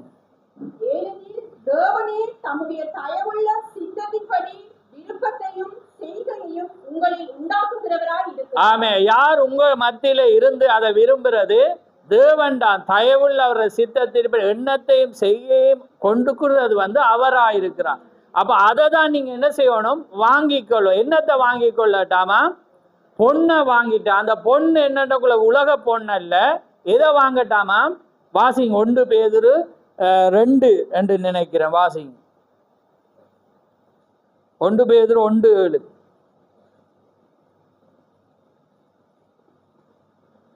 அழிந்து போகிற பொன் அக்கினியினால் சோதிக்கப்படும். அதை பார்க்கிலும் அதிக விலையேற பெற்றதாயிருக்கிற உங்கள் விசுவாசம் சோதிக்கப்பட்டு இயேசு கிறிஸ்து வெளிப்படும் போது உங்களுக்கு புகழ்ச்சியும் கனமும் மகிமையும் உண்டாக காணப்படும். ஆமே. அப்ப அது எது இப்ப பொண்ணை குறிக்கிறது? அந்த விசுவாசம். விலையேற பெற்ற பொண்ணை நீ என்ன செய்? என்னிடத்துல வாங்கிக்கொள். 499 நீ ஐஸ்வர்யவனாகும்படி நெருப்பிலே புடம்பட்ட பொண்ணை என்னிடத்தில் வாங்கு. அவர்களிடம் ஏராளமான பொன் இருந்தாலும் அது தவறான பொன்னாய் இருக்கிறது. பூமியிலே விளையும் பொன் மக்களின் ஜீவியத்தை அடிமைப்படுத்தி அவளுடைய தன்மைகளை மாற்றுகிறது. உலகத்துல விளைகிற பொன் என்ன செய்யுதுண்டா, இப்ப அது அவங்களோட தன்மைகளை மாத்திட்ட. என்ற பெண்டைக்கு ஆக்கள் என்ன செய்யறாங்கன்னா, இப்ப மாட்டு செயின் என்ன அப்படி மொத்தமா செய்து எல்லாமே போட்டு அப்படி போனான்ட்டு அவங்களோட தன்மையை என்ன செய்யுதான் உலகத்துல மாத்துதா இல்லையான்னு சொல்லுங்க. அப்படி அந்த இப்ப ஜனங்கள் என்ன செய்யறாங்க? அதுதான் ஒரு மனிதன் நான் ஐஸ்வர்யவானா இருக்கிறேன்றதை காட்டுறதுக்காக நாங்க நல்லா இருக்கிறோம்ன்றதால அவங்களோட தன்மையே மாறி போகுது. அப்ப அது பாகுபாடு என்ன செய்யறது வருது. அப்ப பாருங்க, அவர்களிடம் ஏராளமான பொன் இருந்தாலும் அது தவறான பொன்னாய் இருக்கிறது. பூமியில் விளையும் பொன் மக்களின் ஜீவியத்தை அடிமைப்படுத்தி அவர்களுடைய தன்மைகளே என்ன செய்யறது மாற்று. இப்ப அவங்களுக்கு ஒரு எண்ணம் வந்துட்டு, இப்ப தொழில் செய்யறவங்க அடிக்கடி சொல்ற காரியம் என்னன்னா, நாங்க அங்க போறபடினால மற்றவங்களோடு இருக்கக்குள்ள எங்களுக்கு இப்படி இருக்க இயலாது, அதனாலதான் நாங்க போடுறோம்னு சொல்றாங்க பெண்கள்.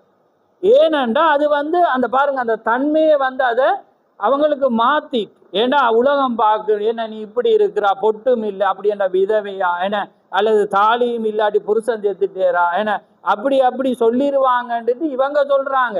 அப்ப அவங்களுக்கு டிரெக்டா சொல்லிட்டு அது பிரச்சனை இல்லை என்ன.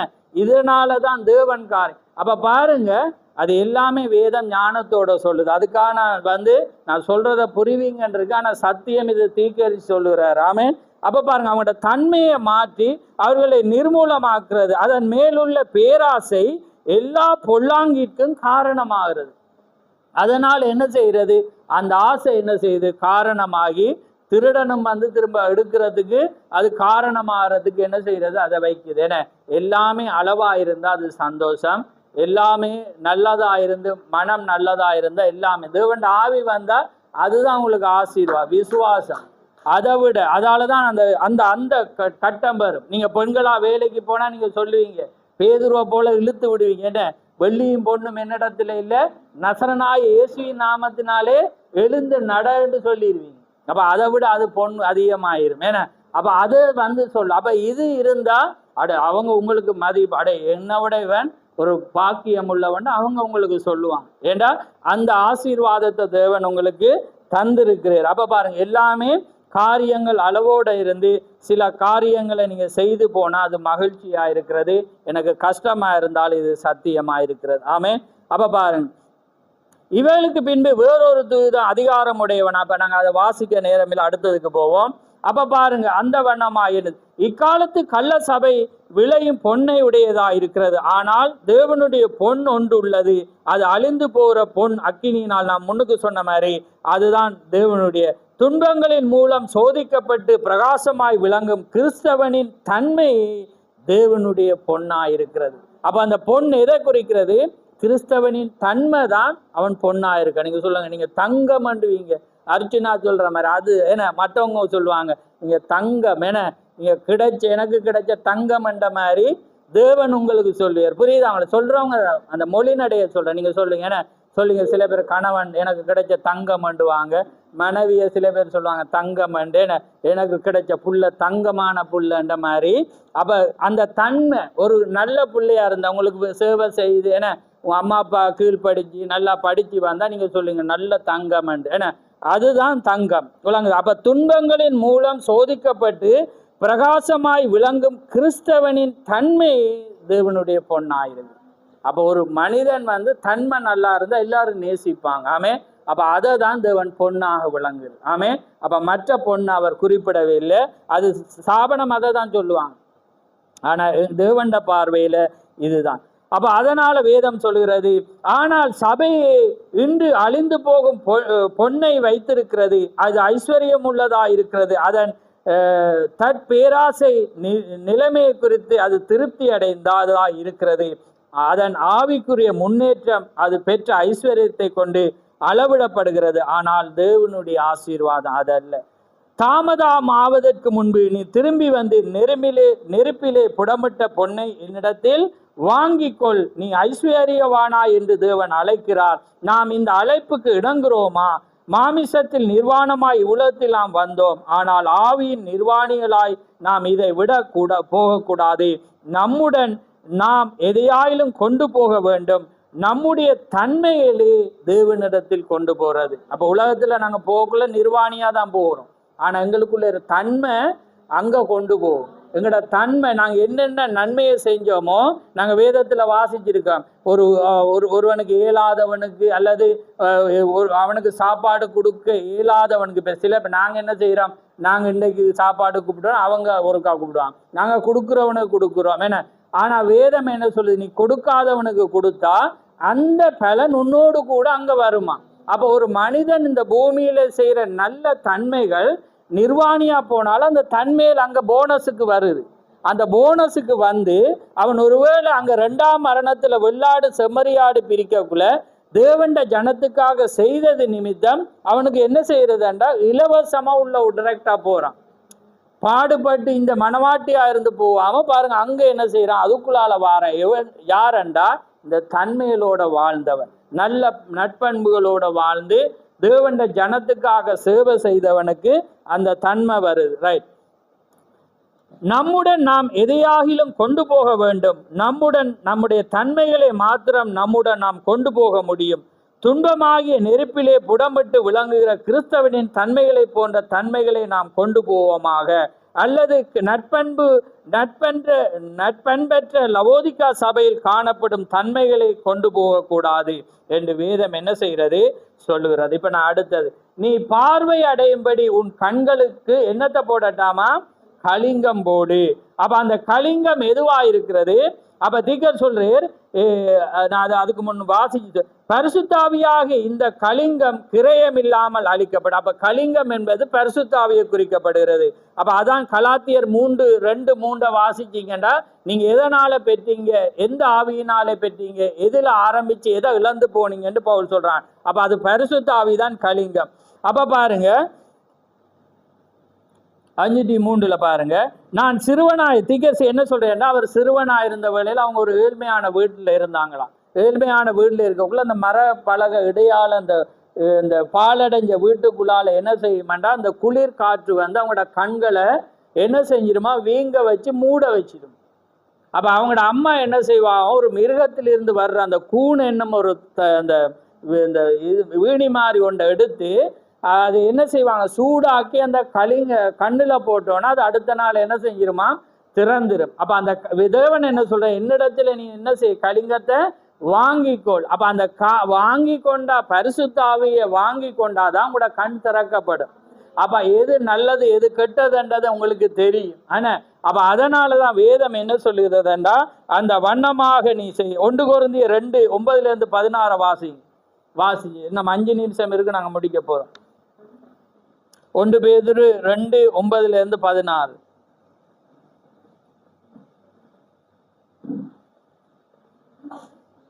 1 கொரிந்தியர் 2:9-16. எழுதியிருக்கிறபடி தேவன் தம்மில் அன்பு கூறுகிறவர்களுக்கு ஆயத்தம் பண்ணினவைகளை கண் காணவும் இல்லை, காது கேட்கவும் இல்லை, அவைகள் மனுஷனுடைய இருதயத்தில் தோன்றவும் இல்லை. நமக்கோ தேவன் அவைகளை தமது ஆவியினாலே வெளிப்படுத்தினார். ஆமே, இந்த வசனம் வர நிக்க. ஆனா நீங்க வீட்டை போய் 16 மட்டும் வாசிங்க, டைம் இல்லை. அப்ப பாருங்க, உலகத்துல காண்றது கண் காணவும் இல்லை, காது. ஆனா தேவனும் தம்முடைய ஆவியினால இது எல்லாமே என்ன செய்தார், எங்களுக்கு வெளிப்படுத்தினார். அப்ப பரிசுத்தாவி இருந்தாதான் நாங்க காணாததை விசுவாசிப்போம்.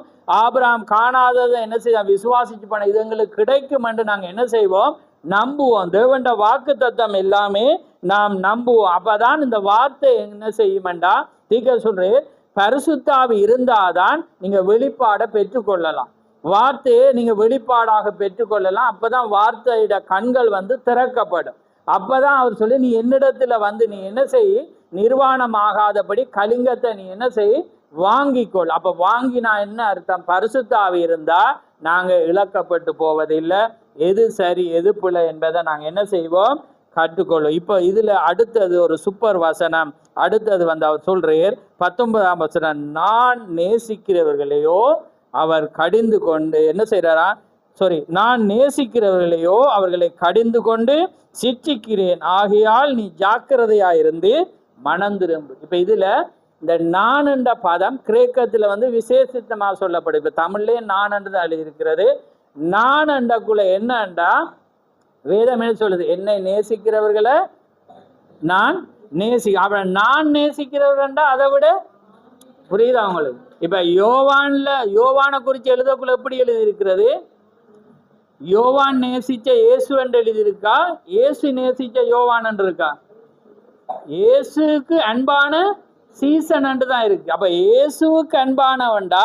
இப்ப நாங்க எல்லாரும் சொல்லலாம், நாங்க வேற நேசிக்கிறோம், எனக்கு அவர் அன்பானவர் என்று சொன்னா அதுல ஒரு திரில் இல்லை. ஆனா இயேசுக்கு அன்பானன்னு சீசர்கள் சொல்றாங்க. அப்ப பாருங்க, அந்த 11 பேர் இருக்கக்குள்ள எல்லாரும் விட யோவானை நேசிச்ச. இந்த வசனம் சொல்லுது, நான் நேசிக்கிறவன். எல்லாரும் இயேசுவை நேசிக்கலாம், ஆனா இங்க வருது நான் நேசிக்கிறேன்றக்குள்ள பாருங்க எப்படி. அப்ப அவர் நேசிக்கிறவங்களை என்ன செய்யறா, கடிந்து கொண்டு சிச்சிக்கிறேரா. அப்ப அடி கூட எங்களுக்கு தான். அப்ப அவர் நேசிச்சா, அதான் எபிரேயர் 12 இருக்கு. ஏன்னா அந்த அதையும் வாசிங்க டக்கன், வசனத்தை எடுத்துட்டு. இப்ப நான் அந்த வெளிப்பாடை சொல்லி முடிக்க போறேன். அதுல இருந்து வாசிங்க. என் மகனே, கர்த்தருடைய சிற்றையை அற்பமாக எண்ணாதே, அவரால் கடிந்து கொள்ளப்படும் போது சோர்ந்து போகாதே. கர்த்தர் எவனிடத்தில் அன்பு கொடுக்கிறாரோ அவனை அவர் சிற்றித்து தாம் சேர்த்துக் கொள்ளுகிற எந்த மகனையும் தண்டிக்கிறார் என்று பிள்ளைகளுக்கு சொல்லுகிறது போல உங்களுக்கு சொல்லு. ஆமே, ரைட். காணும். அப்ப பாருங்க, நான் நேசிக்கிறவள் என்பதை குறித்து சற்று சிந்திப்போம். நான் என்பதற்கு பதிலாக அதிக முக்கியத்துவம் கொடுக்கப்பட்டது. என்னை நேசிக்கிறவள் என்று அவர் சொல்லாமல் நான் நேசிக்கிறவள் என்று அவர் கூறுகிறார். நாம் அவரின் பேரில் வைக்கும் அன்பை காட்டிலும் அவர் நம்மேல் வைக்கும் அன்பு பெரிதாயிருக்கிறது. அப்ப பாருங்க, தேவன் அந்த வண்ணமாக என்ன செய்கிறாராம், நேசிக்கிறார். அதனாலதான் யாக்கோபு 9:1 என்ன சொல்லுது, நான் ஏசாவை வெறுத்து யாக்கோபை நேசித்து. அப்ப பாருங்க, ஏசாவை வெறுத்து யாக்கோபை அவர் நேசிக்கிறார். என்ன, பிள்ளைகள் பிறவாது இருக்க முன்பு, நன்மை தீமை செய்யாத முன்பே தேவன் யாரை வெறுத்துட்டார், ஏசாவை. அவர் பிறக்க முன்பே அவர் என்ன செய்யறார், அப்ப என்ன, நாங்க பிறக்க முன்பே தேவன் இந்த வார்த்தையை எழுதி வச்சுட்டு. அப்ப அவர் பாருங்க, நல்ல சுபாவம் உள்ள ஏசாவை வெறுத்துட்டு எத்தனா இருந்த யாக்கோபு அவர். ஏன்னா யாக்கோபோட நோக்கம் எல்லாம் எதுல இருந்துச்சு, சேஷ்ட புத்திர பார்த்து. அவன் எத்தனா இருக்கலாம், கள்ளனா இருக்கலாம், ஏமாற்றவனா இருந்தாலும், ஆண்டவரே நான் பரிசுத்த ஆவியை பெறணும், அது இருந்தாதான் எனக்கு முழு அதிகாரமும், அதுதான் தேவனுடைய ஆசீர்வாதம். அதை தான் என்ன செய்யறான். அதே போலதான் நீங்க பரிசுத்த ஆவியை பெற நீங்க தேவனை தேடி வருவீங்களா இருந்தா உலகத்தை நேசிச்சு. இப்ப பாருங்க, 40 நாள் திரியிறாங்க, நீங்க ஒரு நாளைக்கு வாரத்துக்கே யோசிக்கிறீங்க. அப்ப அவனை வெறுத்துட்டு எங்களை என்ன செய்யறேன், நாங்க வாழ முயற்சிக்கிறோம். இப்படிதான் அலங்காரம், அதனாலதான் நாங்க இந்த அலங்காரத்தை போடல, நாங்க இப்படிதான் வாழ. அதனாலதான் தேவன் என்ன செய்யறேன், உங்களை நேசிக்கிறேன் என்று அவரோட வார்த்தைக்கு கட்டுப்படுறபடினால. இல்லாட்டி 40 நாள் போறவனுக்கும் ரோட்டால உருண்டு புரள்றவனுக்கும் ஏன்னா இந்த பின்னால குத்திட்டு ஊஞ்சல் ஆடுறவனுக்கும் தான் அவர் கொடுக்கும். ஏன்னா அவன் அவ்வளவு ரத்த தியாகம் பண்றான், ரோட்டு முழுக்க என்ன செய்யறான், உருண்டு புரள்றான், என்ன செய்யறாங்க, வெறுங்காலோட நடக்கிறாங்க, ஒவ்வொரு நாளும் போறாங்க. ஆனா தேவன் என்ன செய்ய அவங்க எல்லாம் அந்த கடமைக்கு செஞ்சாலும் அவங்க ஆத்ம ரீதியா செய்யல. ஆமென். நாங்க தேவன் வார்த்தைக்காக நடக்கிறபடினால தேவன் என்ன செய்யறாரு, அதை செய்யற. நான் நேசிக்கிறவளோ அவர்களை கடிந்து கொண்டு நான் சீக்கிரம். அப்ப பாருங்க, அப்ப நான் அந்த வார்த்தை வருது. அப்ப நானண்டா அவர் தன்னுடைய மனவாட்டிய பாருங்க, அவர் உங்களை நேசிக்கிறார். நீங்க நேசிக்க முதல் அவர் நேசிக்கிறேன்டா இவ்வளவு தேவன் அவங்களுக்கு அப்ப தண்டனை வருமா இல்லையா? தேவன் உங்களை என்ன செய்வேர், தண்டிப்பேர், வியாதிப்படுத்துவேர், பிரச்சனைகளை வச்சு உங்களை தட்டி தட்டி தட்டி தட்டி கொண்டு போய். அப்ப அதனாலதான் ஆண்டவரே, நான் தேவனிடத்திலிருந்து நன்மையை பெற்ற நாம் தீமையை பெறக்கூடாதான்னு யோபு சொன்னது போல ஆண்டவர் எங்களை உயிரோட வச்சு அங்கமெல்லாம் சரியாக வச்சு என எந்த குறைபாடும் இல்லாம எல்லாமே வச்சிருப்பாரண்டா. தேவன் இருந்து நன்மையை பெற்ற நாம் தீமையை பெறக்கூடாதாண்டு நாங்க எப்பயுமே தேவன் நல்லவர் நல்லவர் நல்லவர் என்று நாங்க சொல்லி நாங்க வேண்டும். ஆமென்.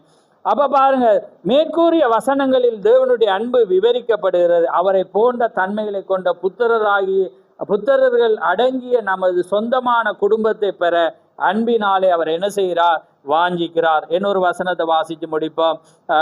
அதாவது யோவான் 13:1.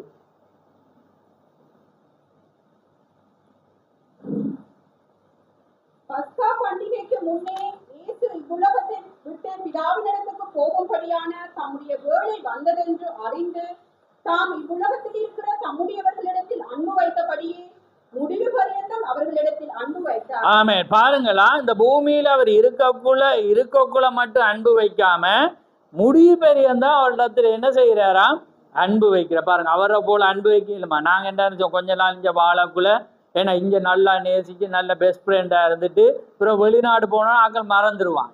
ஆனா இயேசு என்ன இல்லை, இந்த பூமியை விட்டு வெளியே போனாலும் அவர் உங்களை மறக்கலையா? புரியுதா உங்களுக்கு? அந்த வசன அர்த்தம் விளங்குதான்.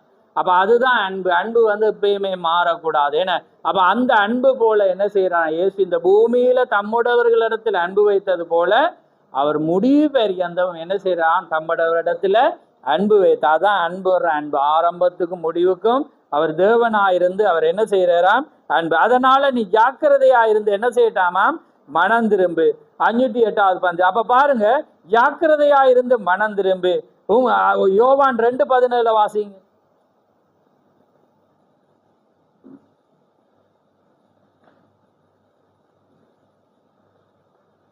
அப்பொழுது உம்முடைய வீட்டை குறித்து உண்டான பக்தி வைராக்கியம் என்னை பற்றித்தது என்று எழுதியிருக்கிறது. ஆமே, ரைட். அப்ப உம்முடைய வீட்டை குறித்ததான பக்தி வைராக்கியம் சங்கீதத்திலேயும் சொல்லப்படும். அப்ப இந்த ஜாக்கிரதையாயிருந்த மனம் திரும்புதண்டா ஒரு பக்தியை வைராக்கியம்.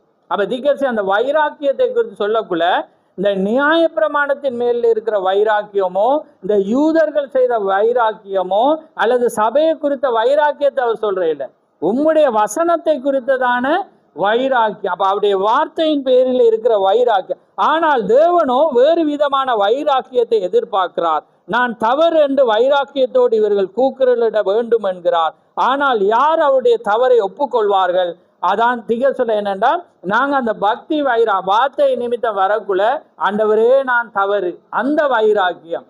அப்ப அந்த தேவன் சபையை குறித்து சண்டை யாராவது கேவலப்பட அந்த அதை சொல்லல. நியாய பிரமாணத்தை குறித்தான சண்டை யூதர்கள் அதுக்கு தான் சண்டை பிடிச்சாங்க. தேவன் ஒருவர் இருக்கக்குள்ள இவன் தன்னை தேவன் ஆக்குறான்னு என்ன செய்யறாங்க, அதுல வைராக்கியமாயிருந்து என்ன செய்யறாங்க, சண்டை பிடிச்சாங்க. அந்த வைராக்கியத்தவர் இருப்பையில தேவனுடைய வார்த்தையின் பேரியில். அப்ப அதனாலதான் இயேசு இந்த பூமியில வந்த வேளையில ஆலயத்துல புறாக்களையும் என ஆடுகளையும் வச்சு அவங்க செஞ்சது நல்லதா புள்ளியான்னு சொல்லுங்க, ஒரு மனித சிந்தையில சொல்லுங்க டக்கன். நல்லது, அது சரியான ஒரு நல்லொரு காரியம். ஏன்னா நல்லொரு காரியம் ஏன்னு சொல்லுங்க. வருஷந்தோறும் எத்தனை முறை எருசலேமுக்கு போகணும்? 3 தரம் போகணும். ஏன்னா 3 தரம் போகணும். அவங்க என்ன செய்யறாங்கன்னா, ஒரு தரம் தான் அந்த ரத்தத்தை அவன் ஆரோன் என்ன செய்வான், அங்க கொண்டு போவான். அப்ப இவங்க பலி செலுத்த என்ன செய்யணுமா, இஸ்ரவேல் தேசத்துல எந்த மூலையில இருந்தாலும் ஆடு மாடு புறா எல்லாமே கொண்டு போகணும். அப்ப கொண்டு போகக்குள்ள அவன் என்ன செஞ்சிட்டான்டா, பார்த்தான் அங்கிருந்து கொண்டு வர்ற கஷ்டம், இந்த சபையை என்ன செய்யலாம், உடைச்சி கட்டிடலாம்டா. அவன் என்ன நினைச்சான்டா, வெளியே வேண்டாம இங்கேயே வந்து காசை கொண்டு வேண்டினோன்னா இங்கேயே வேண்டோன்னா தேவன் ஆலயத்துக்குள்ள வரக்குள்ள பாத்தீங்கன்னா அஞ்சால புறா விற்கிறவர்களையும் ஏன்னா ஆடு மாடு விற்கிறவங்களை கண்டு என்ன செய்ய, என்னுடைய பிதாவுடைய வீட்டை கள்ளர் குழி ஆக்கினீங்களான்னு என்ன செஞ்சு சாட்டை எடுத்து என்ன செய்யணும், அட்டியன்னா செம அடி. அப்ப பாருங்க, அது கோபக்காரனா நடக்கல, வார்த்தை நிமித்தம் வந்த வைராக்கியம். அப்ப அதே போலதான் உங்களோட பிள்ளையா இருக்கலாம், சபையில் ஒரு காரியமா உத்தியோகக்குள்ள தவறுகள் நடக்கக்குள்ள அந்த காரியத்தை நாங்க செய்ய உரிமை இருக்கு. மற்றபடி இவனோட நாங்க கோவப்படையலாம். ஆமே, அவங்களுக்கு மாடண்டாலும் எருமண்டாலும் நாங்க தாழ்த்திட்டு ஆண்டவரே உமக்கு நன்றி. ஏண்டா அண்டு சிமியோன் காரி துப்ப என.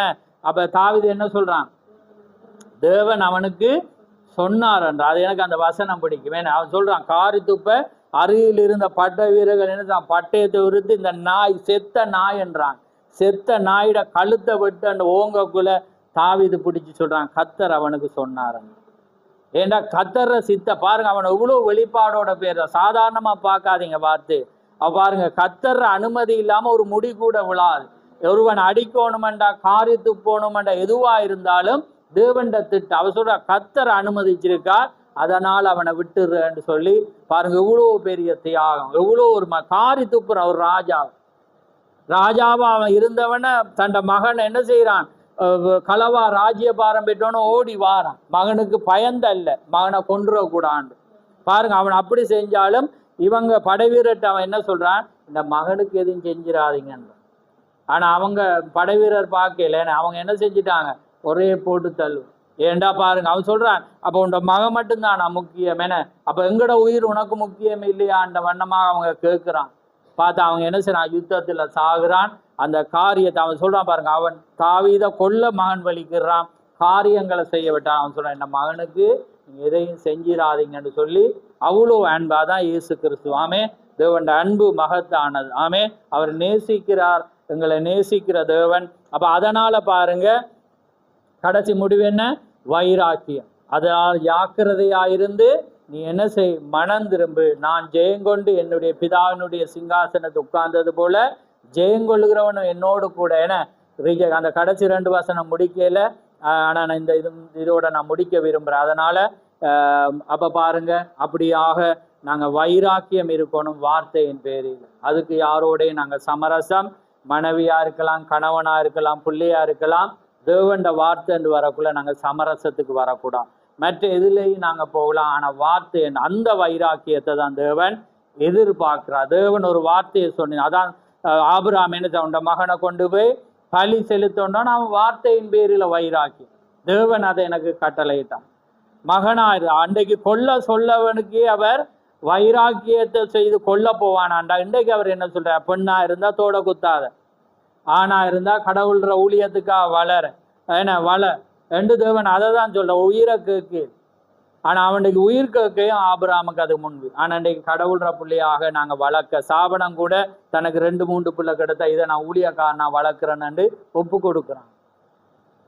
இது என்னடா புது உபதேசம் என்று கொண்டுறாங்க, கடைசியில கொண்டாந்தா நான் சொல்றது நன்மையை சொல்றேன். ஆமே, அப்படி வளர்க்குறான். ஆனா இன்றைக்கு எங்கட பிள்ளையில என்ன செய்யறான், படிப்புக்கு முக்கியம் கொடுத்து ஞாயிறுல வராம ஆராதனையில ஊழியம் செய்யும் விடையில ஆராதனைக்கும் விடாம நாங்க காக்கக்கூடாது. ஆமே, அதனால தேவன் கடைசி எச்சரிப்பா உங்களுக்கு இந்த லவோதிக்கா சபைக்கு அவர் சொல்றார், மனம் திரும்ப, ஜாக்கிரதையா இருந்து மனம் திரும்ப. அதனால எங்களோட பிள்ளைகளை கத்தருக்கேற்ற வண்ணமா வளர்ப்போம், எங்களோட குடும்பங்களை கத்தருக்கேற்ற வண்ணமா வளர்ப்போம். கர்த்தர் தாமே உங்களை ஆசீர்வதிப்பாராக. ஆமேன். நாங்க தலைகளை தாழ்த்துவோம். நன்றி ஆண்டவரே, நன்றி கதாவே, மகு சோதரம் ஆண்டவரே, சர்வலவரே, மகு கொடான கொடி சோதரம் ஆண்டவரே, தேவாதி தேவனே, மகு சோதரம் ஆண்டவரே, நன்றி கதாவே, மகு சோதரம் சோதரம் சோதரம். மகா பரிசுமுள்ள பிதாவே, இந்த மகிமையான நேரத்துக்காக உமக்கு சோதரம். ஆம் கதாவே, இந்த மகிமையான நேரத்திலே ஆண்டவரே ஒரு அருமையான இந்த காரியங்களை குறித்து நாங்கள் தியானிக்கும்படியாக நீர் கேட்ட ஆண்டவரே, நீர் பேசின இந்த வார்த்தைகளுக்காக உமக்கு சோத்திரம். ஆம் கத்தாவே, உண்மையாக உம்முடைய தூதனை அனுப்பி கத்தாவே நீர் எப்படி இந்த காலம் இருக்கும் என்றும் ஆண்டவரே உம்முடைய மனவாட்டி எப்படி இருக்க வேண்டும் என்று நீர் போதித்திருக்கிறீர். அந்த வார்த்தையிலே நாங்கள் கேட்டோம் கத்தாவே. இந்த காலத்திலே அது கடினமாக இருந்தாலும் இதுவே சத்தியமாயிருக்கிறது என்பதை நாங்கள் அறிந்திருக்கிறோம்.